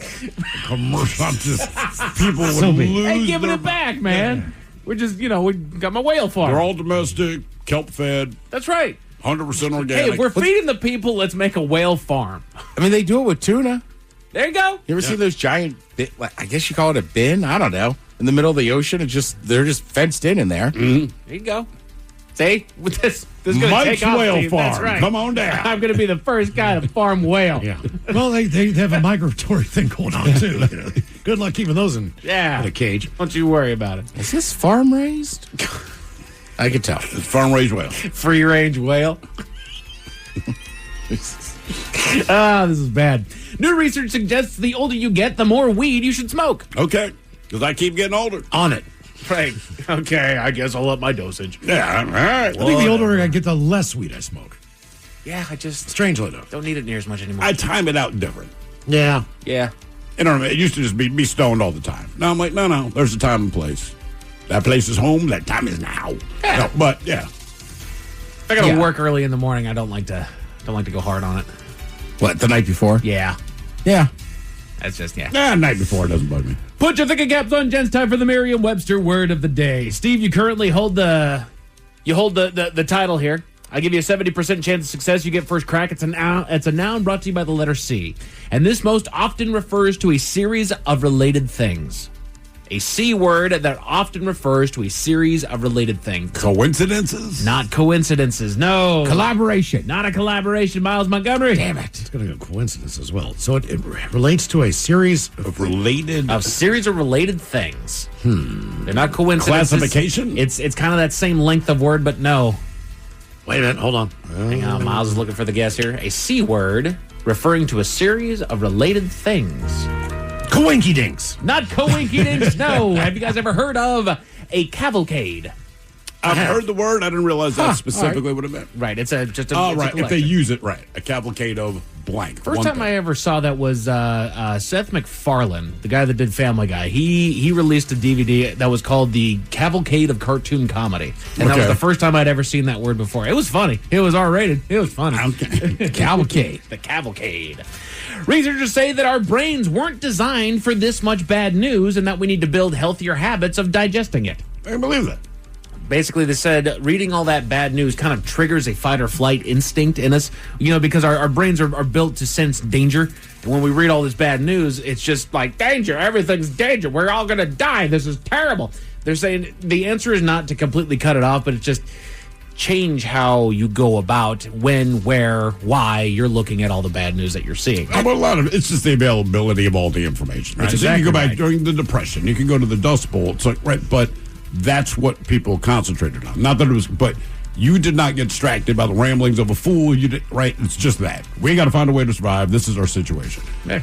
And now it's kind of like, all right, this is because we have our actual situations.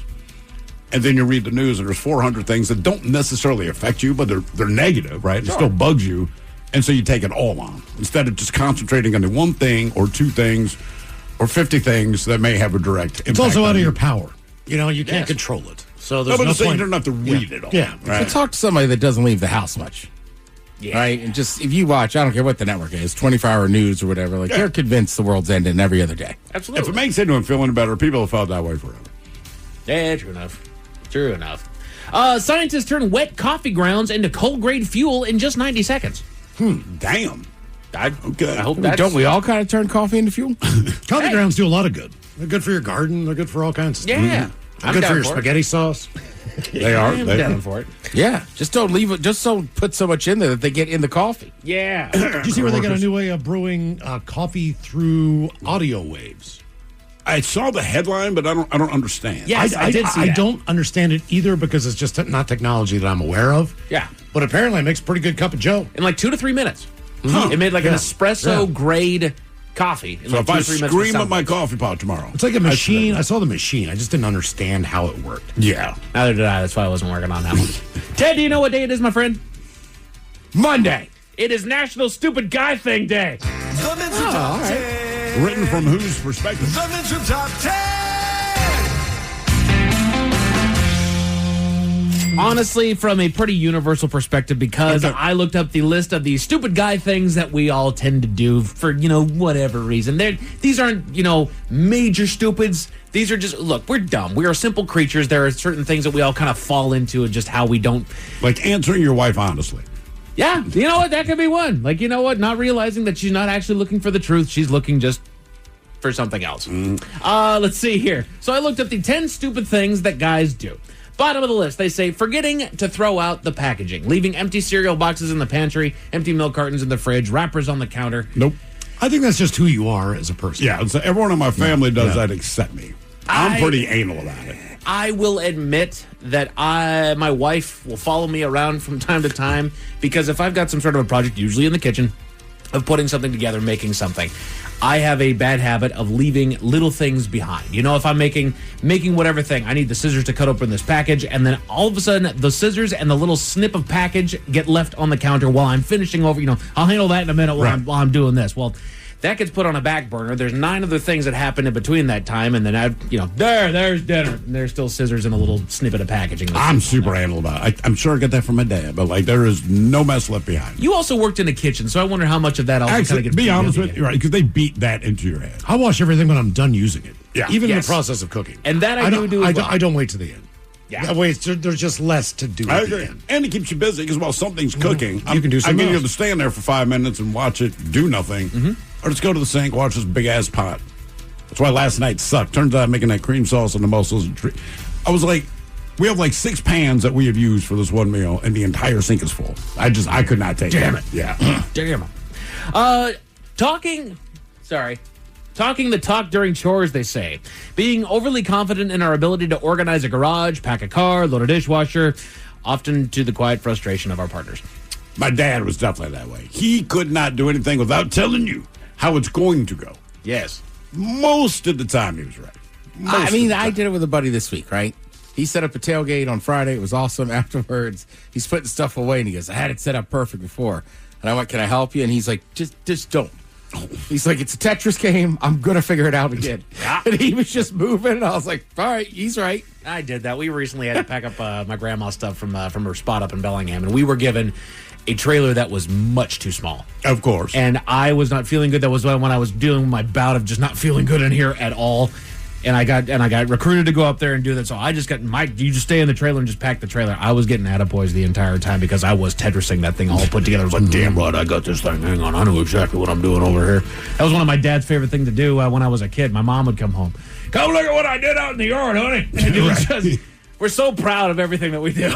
Guy that bagged my groceries at Safeway on Saturday was a Tetris genius. No kidding. Like when I opened it, I was like, man, this guy's perfect. He did everything perfect. They need to hire him at the place next door, Yeah. $20 sandwich shop. Because if you order chili, we're pretty convinced you would take a ladle and drop it directly into the bag. Oh, no. Oh, she ain't the brightest Not ball, going on up brother. there. 10 stupid guy things that we all tend to do. Never reading the instruction manual. We'll spend hours trying to figure out how to operate a new piece of tech by aggressive trial and error rather than reading a 5-minute manual. Guilty. Oh, yeah? Yes. Yeah. My problem is there comes a line. I will read the instruction manual on certain things when that thing is now overly complex more than just plug it in and put these parts together. Right. I've also found that when I'm constructing IKEA furniture, I need to read throughout the entirety of the manual. Before you even start. That's the exception to the rule. Okay. I will read the instructions on IKEA furniture. Yes. You have to. You have to. Especially when you're putting, like, even other things. Like when you're putting a grill together that came in a box. Or Yeah. you can figure there's certain things. But Because I always go back to the story of it's me, my brother, Timmy, Tommy, right? So there's 4 of us. Then my dad and my uncle Tim. We put up their basketball hoop. We only used 20 pounds of cement. And we said, what in the hell? They said, we need 60 pounds for. And then one day when it fell over, we were like, that was the other 40 pounds. We should have filled up around that Around tube. it. Yeah. And we never put that thing back up. But I mean, that's one of those. We were so proud of ourselves.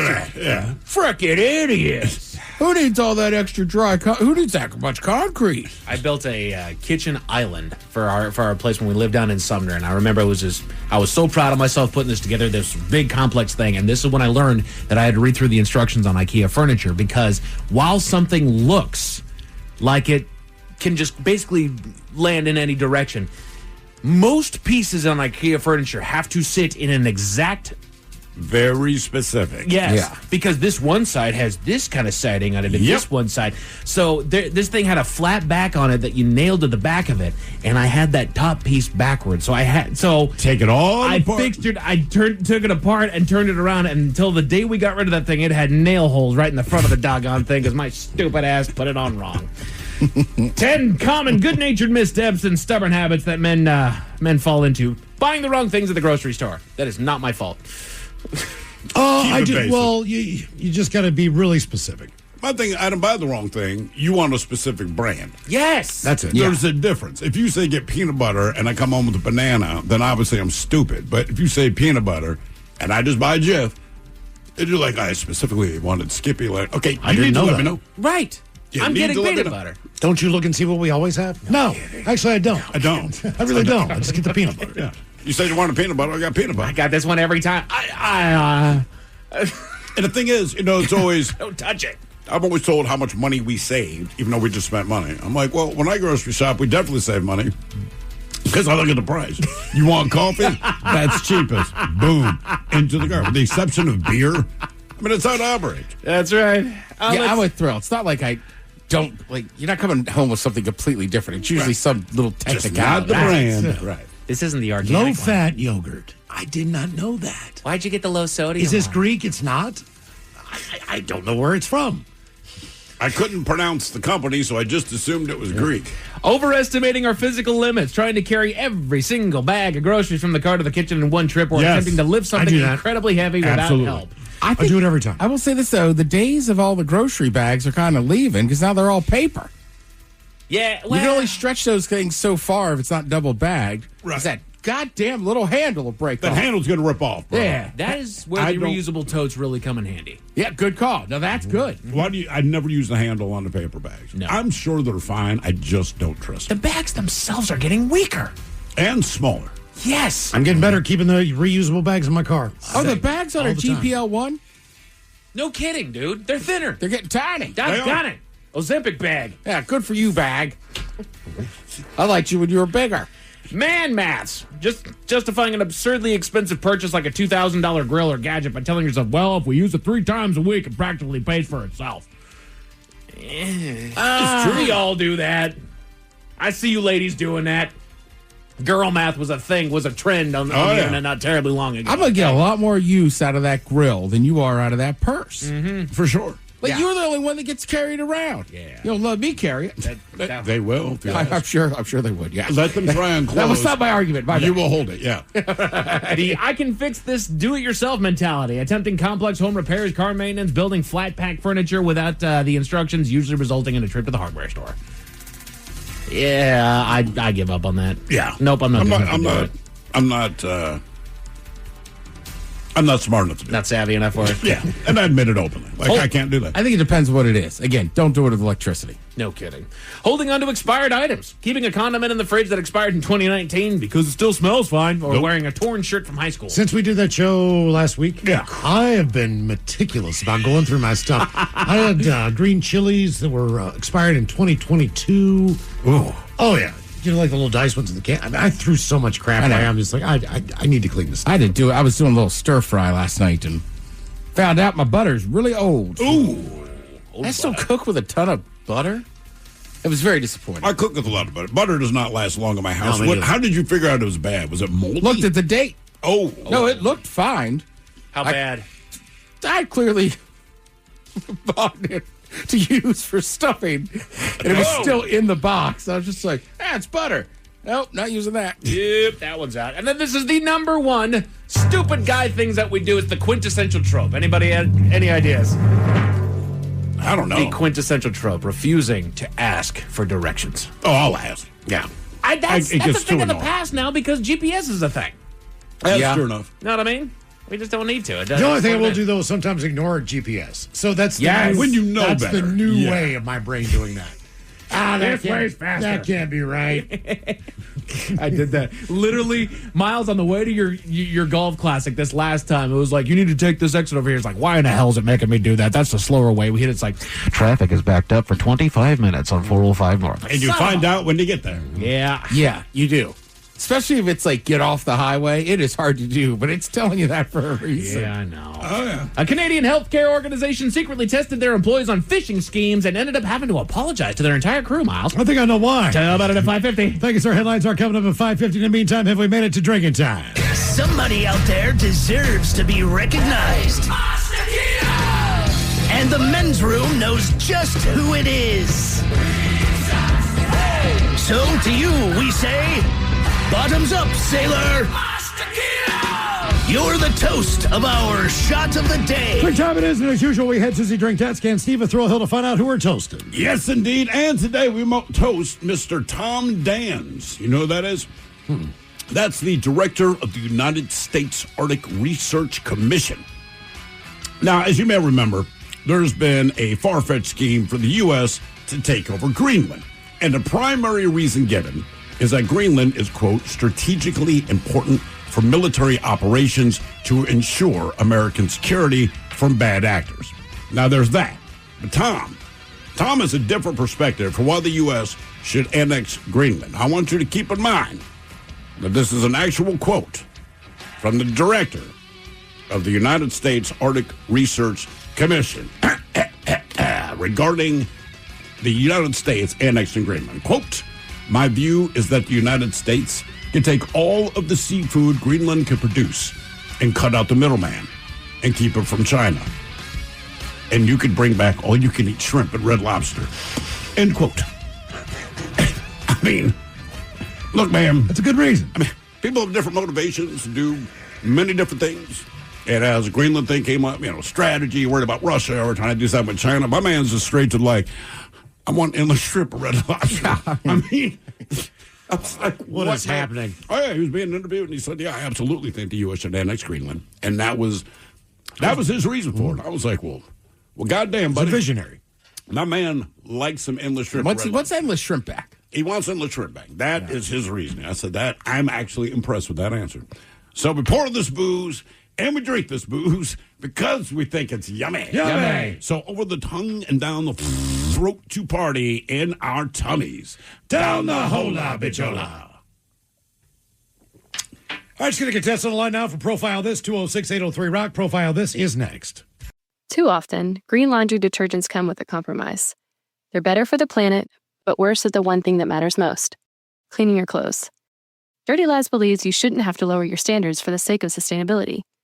Using advanced green chemistry, they created a detergent that uses an entirely new cleaning engine, inspired by the genius of nature. If Dirty Labs can't make you believe in the power of green cleaning, nothing will. Fall in love, or it's free, at dirtylabs.com. Quick stat for you. Phoenix tourism is up 23%. Hotel occupancy is at 89%. And a developer called Intersection Development, who already has 15 properties live and operating on Roosevelt Row in downtown Phoenix, has purchased the land for what might be the most interesting hotel project in the country. It's the first ever Atari Hotel. And before you write that off as a novelty concept, consider that the gaming industry just crossed $450 billion, bigger than film and music combined.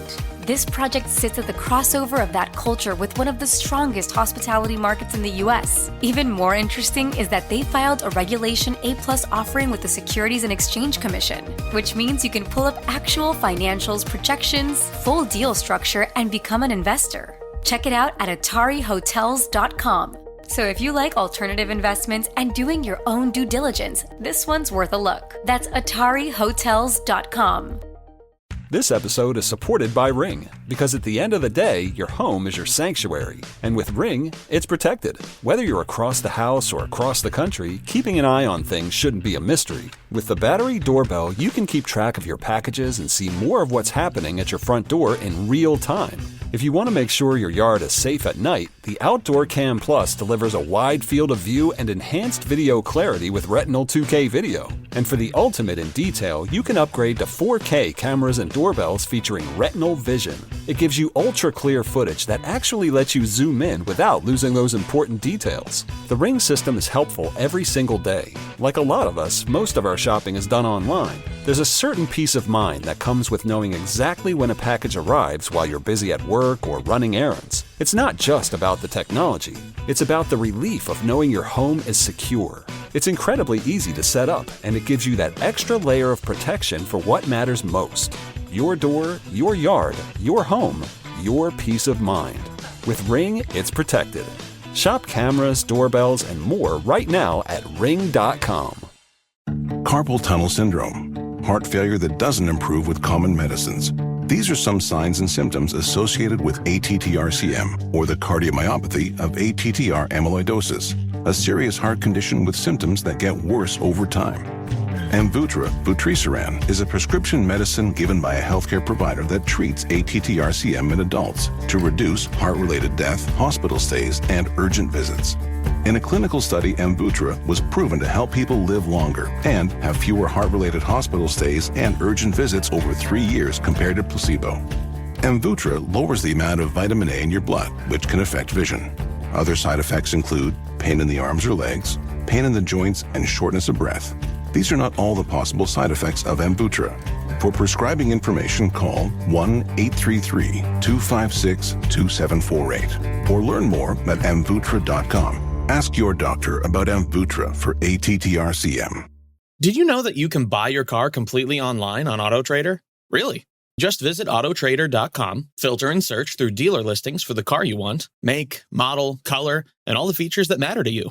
Go ahead, get picky. Whether you're into subcompacts with heated cup holders, crossovers with all-wheel drive, pickups with kicking sound systems, or SUVs that can survive whatever chaos your kids unleash. Just drop in your info and you'll only see cars in your budget. Really. Once you find your one and only, you can do the whole deal online and have the car delivered to your driveway. Or you can pick it up at the dealership and drive your new ride right off the lot. Really. AutoTrader makes it easy to buy your car online because the whole process is designed around your wants and must-haves. AutoTrader. Buy your car online.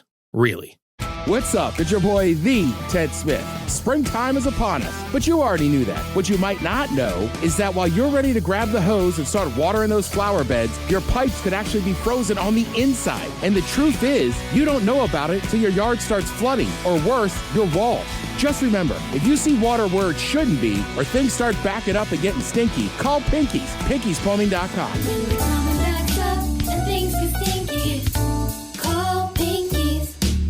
As women, we all wake up one day and realize that youth, marriage, and perfect skin don't come with a refund policy. If that hits home, Party's Over is good for you. It's the show where beauty, heartbreak, and brutal honesty collide. Each week, beauty rebel and author of BS to Botox, Sandralina Silverman, and her guests spill the truth about aging, love, and everything in between. Expect laughter, wisdom, and the occasional Botox confession. Real women, real stories, real talk. Download Party's Over today on the Odyssey app. This episode is supported by Ring, because at the end of the day, your home is your sanctuary. And with Ring, it's protected. Whether you're across the house or across the country, keeping an eye on things shouldn't be a mystery. With the battery doorbell, you can keep track of your packages and see more of what's happening at your front door in real time. If you want to make sure your yard is safe at night, the Outdoor Cam Plus delivers a wide field of view and enhanced video clarity with Retinal 2K video. And for the ultimate in detail, you can upgrade to 4K cameras and doorbells featuring Retinal Vision. It gives you ultra-clear footage that actually lets you zoom in without losing those important details. The Ring system is helpful every single day. Like a lot of us, most of our shopping is done online. There's a certain peace of mind that comes with knowing exactly when a package arrives while you're busy at work or running errands. It's not just about the technology. It's about the relief of knowing your home is secure. It's incredibly easy to set up, and it gives you that extra layer of protection for what matters most. Your door, your yard, your home, your peace of mind. With Ring, it's protected. Shop cameras, doorbells, and more right now at ring.com. The Men's Room presents Profile This. And Stephen Throwhill, could you please tell everyone how Profile This is played? I sure can, Miles. It's a simple game where we share with you a real-life news story. Something that happened right here on planet Earth. Earth. And as you listen to the story, based on the stereotypes you believe to be true of people and the decisions that people make, we'll ask you what it is you think makes a story a story. Hello, Johnny. Welcome to the Men's Room. What's up, boys? Hola. Hola. What's up, dude? All right, Johnny, you understand how this here game is played? Sure do. Fantastic. You have your choice today of one of three categories. And today we offer you the wonderful world of drugs. We have Animalize This, where you guess the animal responsible for causing the problem. And finally today, License to Spill, where you guess the substance responsible for creating the mess. Oh, man, I gotta go with drugs. I feel like Johnny says that a lot. Not anymore. All right, Johnny, here's your story. We go to the lovely state of Idaho, where a 40-year-old man is in jail after leading state troopers on a high-speed chase through a construction zone, ending with the seizure of multiple pounds of narcotics. Now, an Idaho State Police domestic highway enforcement trooper, he spotted a California-plated sedan, failed to signal while turning north onto Interstate 15. When the trooper tried to pull him over, the driver refused to stop. Now, the chase moved through an active construction zone. During the pursuit, the driver used the right shoulder to pass several semi-trucks, struck a construction sign, and I love this, ignored directions from flagging crew members. Now, the vehicle continued toward Fort Hall Indian Reservation, where the Fort Hall police, they deployed spike strips, forcing the car to a stop. The driver was then taken into custody without incident. Now, troopers searched the vehicle and found approximately a lot of drugs. And the man was booked into jail, probable cause charges of trafficking, because no one's going to consume the amount of drugs he has. Now, the question I have for you today is, what drug did he not have on him when they searched his car? So which drug did he not have in his car? Was it meth? Was it crack? Was it coke? Or was it fentanyl? So meth, crack, coke, or fentanyl, one of them he was not trafficking. Oh, man. Well, I mean, it's Idaho, so, meth is definitely on the table with having in his car. I'm leaning towards crack. I don't know. What do you guys think? I'm going to go cocaine there, Johnny. Yeah? I don't know. Chad, what do you think? Johnny, I'm kind of with you, man. Because it feels like the coke can be then turned into crack. Sure. But the meth's probably already meth. And the fentanyl's probably already fentanyl. So I'm with you. I think nobody's rocked this up yet. So no crack. Okay, Johnny, you sticking with crack? Yeah, we'll go with crack. Okay. What did he not have? Meth, crack, coke, or fentanyl? We'll find out next. That was was a tease. You are listening to the... Hey, it's Captain Ron. Congrats. You made it through winter so far. Anytime it was freezing, you let the faucet in the kitchen drip a little bit to save your pipes. But what about the pipes outside? They've spent all winter out in the weather, just freezing and maybe cracking. So instead of being able to hook up the hose and fill the pool, you've created a pond in your yard. When things start smelling stinky, call Pinkies. PinkiesPlumbing.com.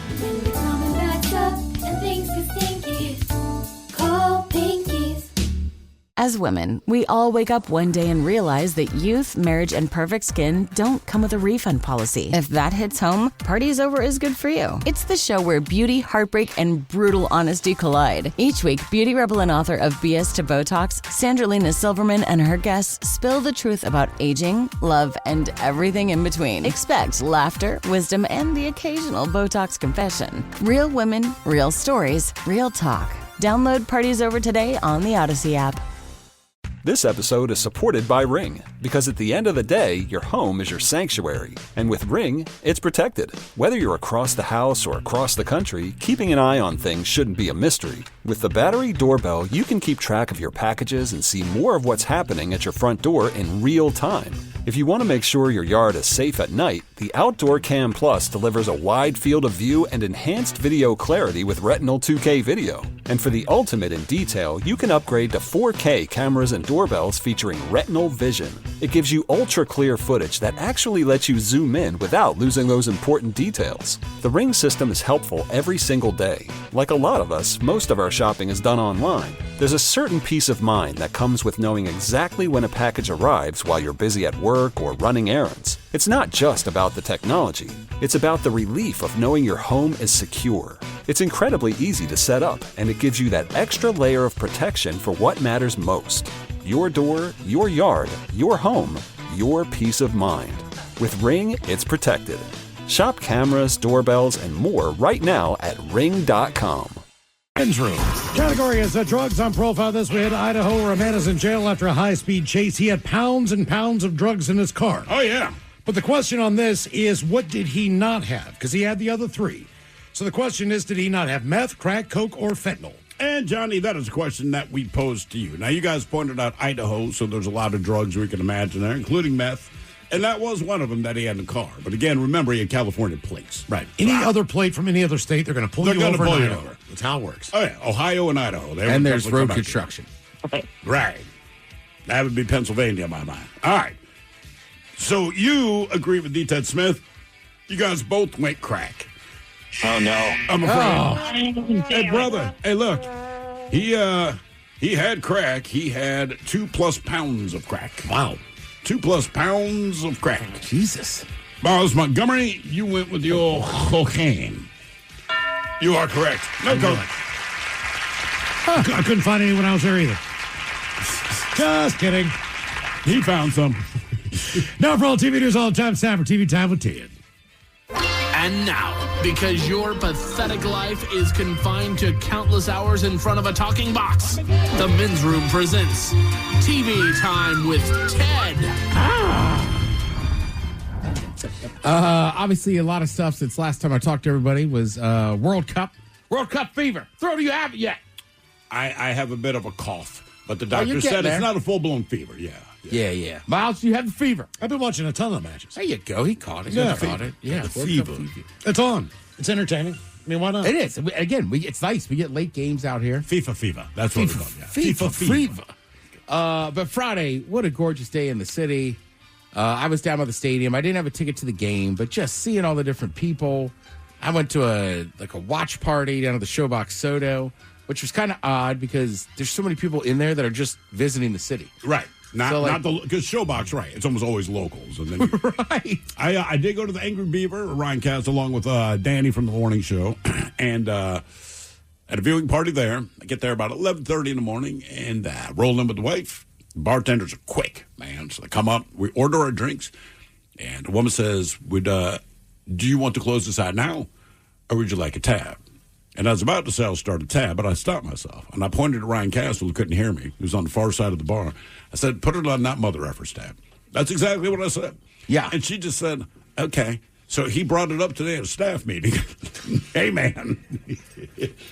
I got the bill. I said, well, it should have been there. He's like, no, I ended up paying for everybody's bill. But he's like, I didn't expect that. But he even said, this is an ongoing thing dating back to Miles' wedding.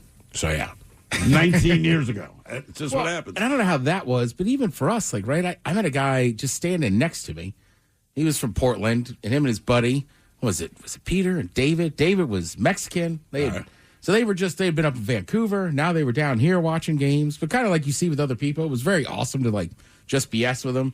We had, I think, the only tailgate going down by the stadium. We had some Australians come over. It's going to be weird to talk to Portland people who are not angry about the fact that soccer is happening in but they're Seattle. not mad at you. Correct. Exactly. That's weird. And like now you're friends. It was extra nice, too, because, he was like, yeah, I watch the Timbers, but I don't care that much. I was like, cool. Then he's like, we made some crack about the Ducks. He's like, oh, don't sweat it. I'm a Husky. I was like, I like this guy. Okay. I have like 3 photos with him. But no, just a super cool. And I mean, I don't care if you were down on the waterfront, if you were, I mean, I know Taryn was up, the cities outside of here. Everett had stuff going. I see you still have a temporary tattoo on your forearm. I do. On my forearm, yeah. Got a little. You trying not to wash that?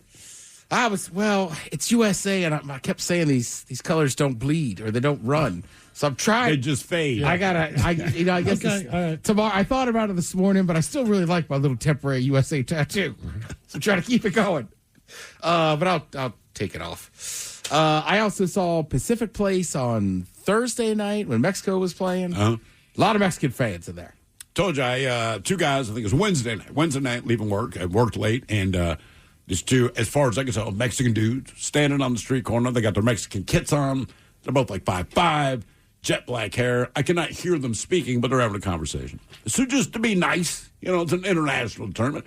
So, hey, fellas, Viva Mexico. And they looked at me and went, oh, thanks, man. I'm just like, what? Like, I thought you were Mexican. That's very nice of you to say. I really appreciate that. No, I'm just pulling for him. I'm like, yeah, okay. Yeah, they were just sort of, thanks, man. I just kept striking out. I went up to a pop-up shop, and they were out of the size jersey I wanted. I even went up to a guy at the counter and said, I'm a little bigger than you. Why don't you leave that? And he's like, sorry, man, I want it to be loose. And I was like, all right. Now, luckily, they re-racked one, so I got it. But then we went over to Pacific Place, and we're having a cocktail, and we're standing there. Like, you're not really supposed to be in the main area with the booze. They're just stand next to this booth. And I hear my 2 buddies' kids, who are they're both 21, and they're like, oh, thanks, we could just have these. And it's like a little giveaway of a keychain that looks like the World Cup trophy. All right. So I'm standing right next to them, and I go, oh, those are great. And put out my hand. She goes, yeah, that's the last one. You're just striking out everywhere. I was just taking L's left and right. Obviously, in America, we know what our cities, I think, for the most part, look like. Sure. So this is kind of funny. This is the BBC, right? So they're showing, they have a World Cup studio show, and they're talking about playing down at Houston Stadium. So they had an AI-generated image of Houston skyline in the background, and it had rolling foothills and mountains. It does not have that. Houston is probably one of the flattest cities in America. It is super flat, man. That's why it floods all the time. Yeah. Obviously, but shockingly, people that were watching it that are from Houston, they know there's no way that could be real. So there were some pretty good lines, right? Houston mountains are actually gorgeous this time of year. What was I going to say? I wonder if the weather's cooler in the Houston mountains. How good's the skiing in Houston? I tore my ACL skiing in 2020 in Houston. I mean, it's just unbelievable. And they're calling them now the Houston Alps. The Houston. Ooh. Oh, I like that. Okay. The Alps of Houston. Yeah, smells like barbecue. Yeah, that's where they mine boudin. Yeah, the great boudin mines is the Houston Alps. I do think it's kind of funny too that, like, obviously you see all the stuff with people from all around the world trying new foods and this and that. And credit to those Australians, man. I mean, I must have walked by, I don't know how many people fit in Victory Hall, but they were all in there at 9:15 a.m. They were singing, they were chanting, they were drinking beers out of their shoes. Some of them a little worse for the wear after the game. Sure. But they travel well. But yeah, like, people are always like, oh, look at all these crazy foods and everything. It's like, yeah, it's like, our country's so big, though. When you just said boudin, it reminded me, like, I bet 90% of the people I know in Seattle have no idea what boudin is either way. They don't. So, but these poor guys who go to Houston to watch the game, like, oh, dude, there's this great American food called boudin. They're going to be under the belief you can get it anywhere. Like, you can get it in Houston, You can get it in New Orleans. I'm sure some of the smaller municipalities. That's about it. It will be one of the best things you eat. It absolutely will. And then you will never eat it again. It'd be like watching a game in Philly and having an authentic cheesesteak. Like, oh, dude. Now, there is places in Seattle you can go get a pretty good cheesesteak, Sure. right? Like It's we have different. ours, ones we like. But, just I can't imagine, imagine getting on the plane and just being like, oh, we're going to get more of those sandwiches. Then you come out to, the West Coast. Or and they're Kansas City or something like It also tastes different. Like New York pizza tastes different in New York. Oh, yeah. Chicago pizza tastes better in Chicago. Entirely different. Yeah. over the weekend, the TV producer and director James Burrows, right? He passed away. So I've been looking all day. The amount of shows, It's unbelievable. I did look. I'm the TV guy. I had no idea who this guy was until today when I was reading the story. When I saw his name, I just knew who he was because ever since I was a kid growing up, at the end of any, particularly sitcoms, though, like Bad Robot from What's His Face, I can't think of his name now, but they always do their little thing for the production company. And this guy's name was after like every show I watched. Yeah. Right? It was like Cheers. Cheers, Frasier, Will and Grace, Friends, Taxi, The Bob Newhart Show, Mary Tyler Moore Show. Yeah. Did he have a bad show? I'm sure. Some of them you just don't know as much, like Romantically Challenged or Be Positive, but Two Broke Girls, Mike and Molly, Man with a Plan. Right? It just goes on. And there's movies involved too. Just like he was just really involved in a ton. And obviously he was great at his job. He knew what he was doing, yeah, for sure. Yeah. So, some of our producing credits, but a ton of them, honestly, are just directing credits as well. Oh, really? Okay. Yeah. And I was reading something earlier. I don't have that article in front of me, but it's like he was part of the original Friends or some other show, and they came back and were like, oh, we're doing a new version of it. But he wasn't part of that. But it's like, yeah, he was there for the entire run of the show that you know and love. Yeah. He was solid in the TV world, man, for sure. Yeah, so there's got to be, I'm sure there's other people like that we don't know about, but they're just a super impressive career. Third Rock from the Sun. I'm just still literally, I've been scrolling this entire segment and there's still shows on here where you're like, damn. To me, he's like a pop music producer. You can like or not like what he's done, but the list of hits he's put out, you go like, he understands what he's doing.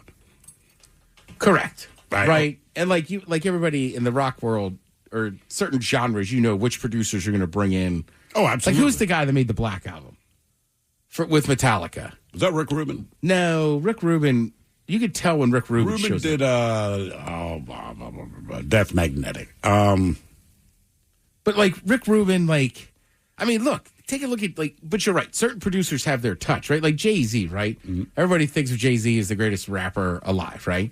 But people forget, in between Reasonable Doubt, in the late 90s and stuff there's a lot of, people forget about Sunshine. There's a lot of stuff where he was catching heat. People are like, man, this is way too poppy. Then he links up with Rick Rubin and you get 99 Problems. And people are like, oh, he's back. Rick Rubin's your guy to go to.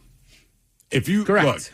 If you become a big band, and inevitably, if you last long enough to lose your way, and you start getting disgruntled, the record company will hire Rick Rubin.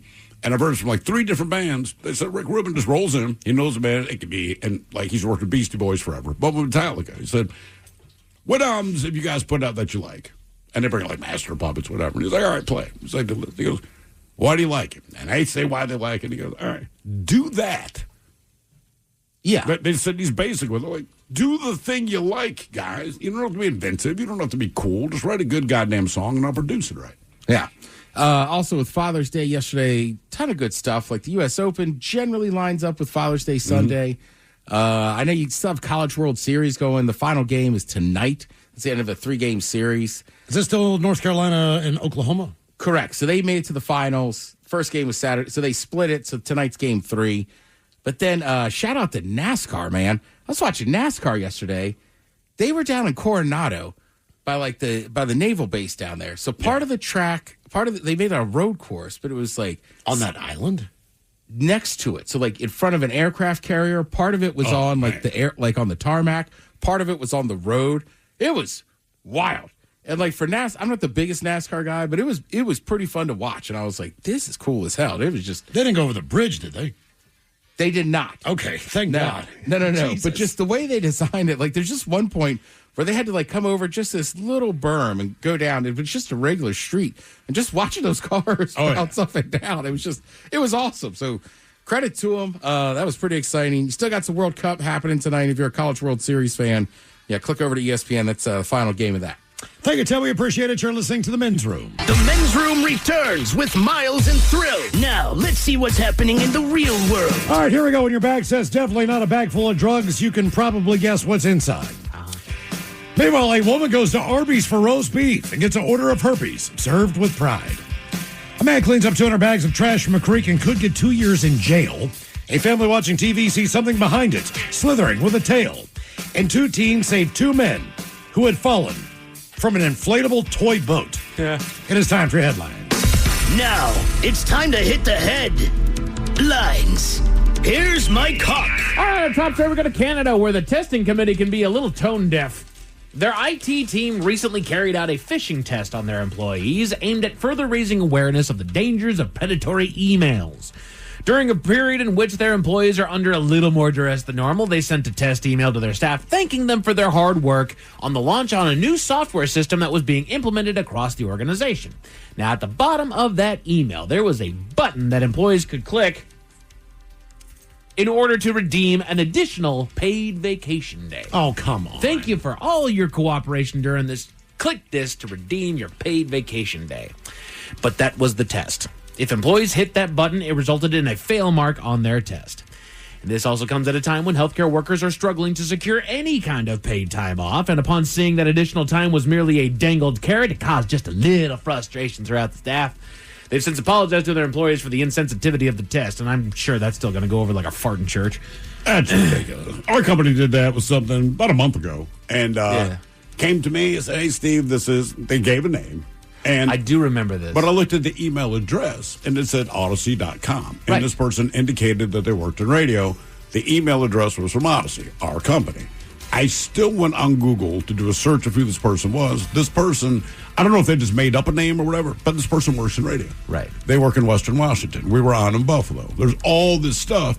So finally, after 20 minutes, I responded. Immediately, it's like, you got called to phishing. So my actual email to corporate said, F you. Go through my search history, right? Because you guys can audit this. You actually did my due diligence. So I just said, maybe don't use our email address and don't use the name of someone who's in radio at a station that we used to be on. Right. That's what, because if you look, it took me 20 minutes to respond because typically I don't respond to people. That was actually somebody phishing us, though. That was the company. Oh, it was we got an email the other day that said, there's some sketchy phishing going on. Oh, no, this was the company. Okay. Odyssey came back and said, hey, blah, blah, blah. I don't know what to believe in him. And that's why I was like, F you. You put down an Odyssey, and it's a radio person. Right. And again, audit my search history. You'll see I did my due diligence. You guys picked the wrong name. Right. You should be able to trust that this comes from within our company. Yeah. It still looked like crap, and I don't like to respond, so that's fine. Right? Yeah. The thing is, I didn't want to respond, but I'm just like... So that tells me that there are certain All right. emails that come down that I can just blatantly disregard because this could be a phishing scam. Because this is Odyssey. I'm not even looking I at just noticed the email just looked a little bit off. It's kind of like AI. I was like, Yeah, I don't need to worry about that.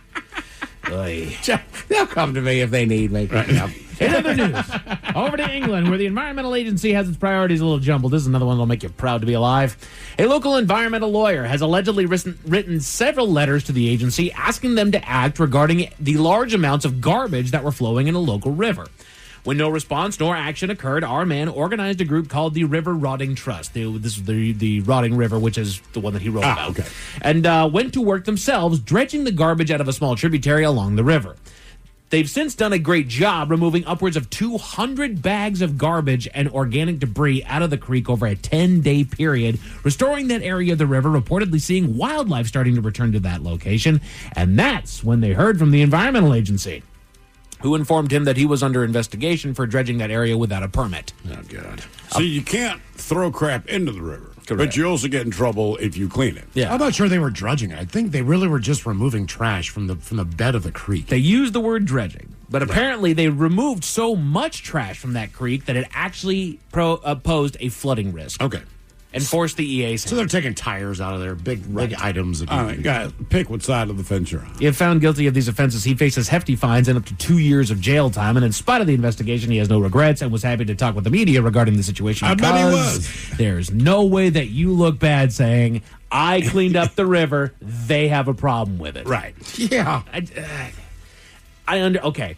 This poses a flooding risk because now you're opening this thing up and now it's free flowing a whole lot. But you're saying that you were willing to give, developers a permit to develop somewhere because it's not in the floodplain because there's enough trash. Right. Like, guy, you might want to rethink how you Well, he approach talked this. about it. It says the authorities didn't seem to care about all these businesses and all these places that were dumping sewage into this river water. Right. They're Yeah. certainly not cracking down on the people that are dumping trash into this friggin' river. But I go out there and I clean things up, and all of a sudden I'm facing jail time. Right. Not just a slap on the wrist like, hey, we understand what you're doing, but you know what, this could pose a blah, blah, blah. Jail time. It's like No. people that fill potholes. Right. The city, not just Seattle, but any city, they'll freak out and say, you've been getting calls about this for months.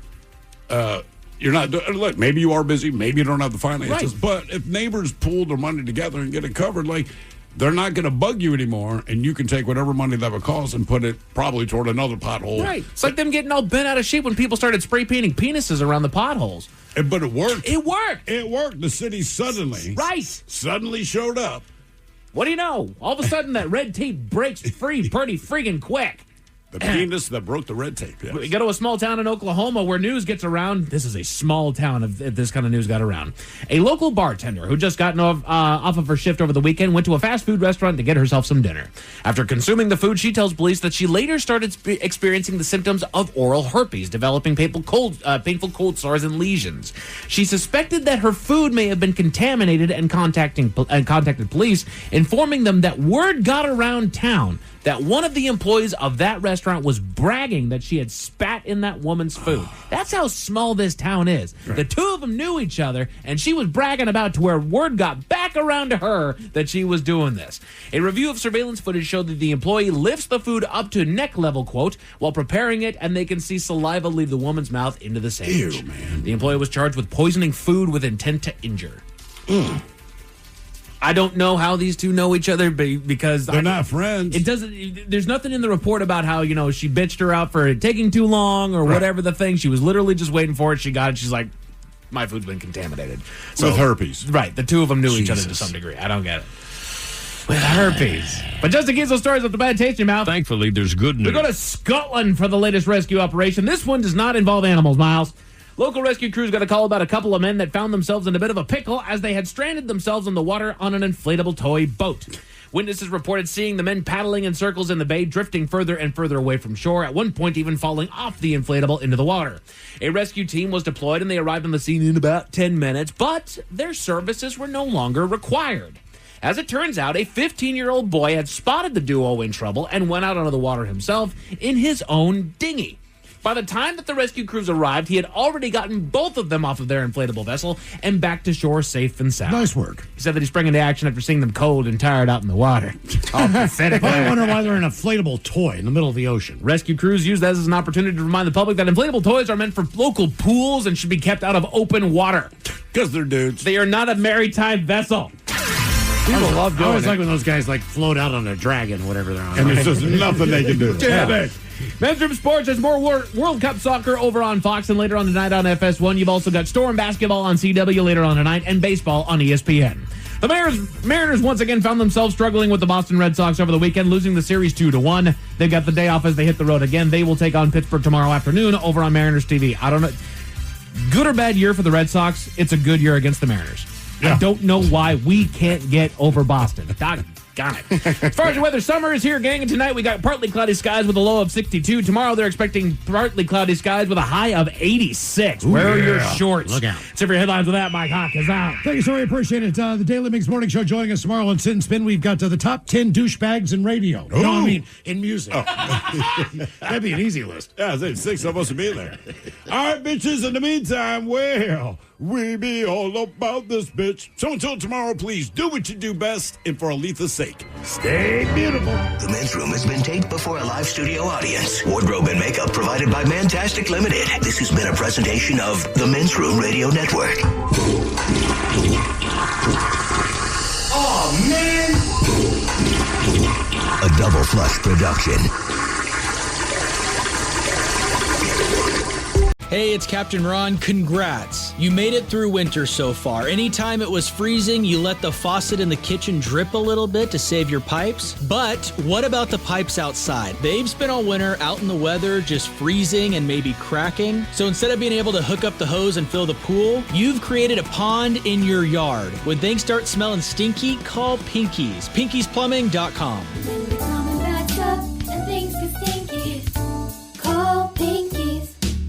As women, we all wake up one day and realize that youth, marriage, and perfect skin don't come with a refund policy. If that hits home, Party's Over is good for you. It's the show where beauty, heartbreak, and brutal honesty collide. Each week, beauty rebel and author of BS to Botox, Sandralina Silverman and her guests spill the truth about aging, love, and everything in between. Expect laughter, wisdom, and the occasional Botox confession. Real women, real stories, real talk. Download Party's Over today on the Odyssey app. This episode is supported by Ring, because at the end of the day, your home is your sanctuary. And with Ring, it's protected. Whether you're across the house or across the country, keeping an eye on things shouldn't be a mystery. With the battery doorbell, you can keep track of your packages and see more of what's happening at your front door in real time. If you want to make sure your yard is safe at night, the Outdoor Cam Plus delivers a wide field of view and enhanced video clarity with Retinal 2K video. And for the ultimate in detail, you can upgrade to 4K cameras and doorbells featuring Retinal Vision. It gives you ultra-clear footage that actually lets you zoom in without losing those important details. The Ring system is helpful every single day. Like a lot of us, most of our shopping is done online. There's a certain peace of mind that comes with knowing exactly when a package arrives while you're busy at work or running errands. It's not just about the technology. It's about the relief of knowing your home is secure. It's incredibly easy to set up, and it gives you that extra layer of protection for what matters most. Your door, your yard, your home, your peace of mind. With Ring, it's protected. Shop cameras, doorbells, and more right now at ring.com. My name is Jessa. One of the things I love the most about working for United Healthcare is that everybody matters. Every moment matters. There's a person behind every problem. I care because it's what I was put on this earth to do. I'm Ben, and I work at United Healthcare. I am just one piece of a larger puzzle, but every piece matters. It's more than just work. We want to make the healthcare system better for everyone. I care because I want to make a difference. That's what committed to care means to me. The 2026 Lincoln Aviator SUV turns a robust list of features into a world of premium experiences. Excite your drive with impressive horsepower and torque. Customize your comfort with available perfect position seats featuring 30 configurations. Make room for 2 more passengers with powerful third-row seats that can fold flat with the touch of a button. And immerse yourself in the finest expression of design and services with available elevated packages. Experience it for yourself by visiting your local Lincoln retailer.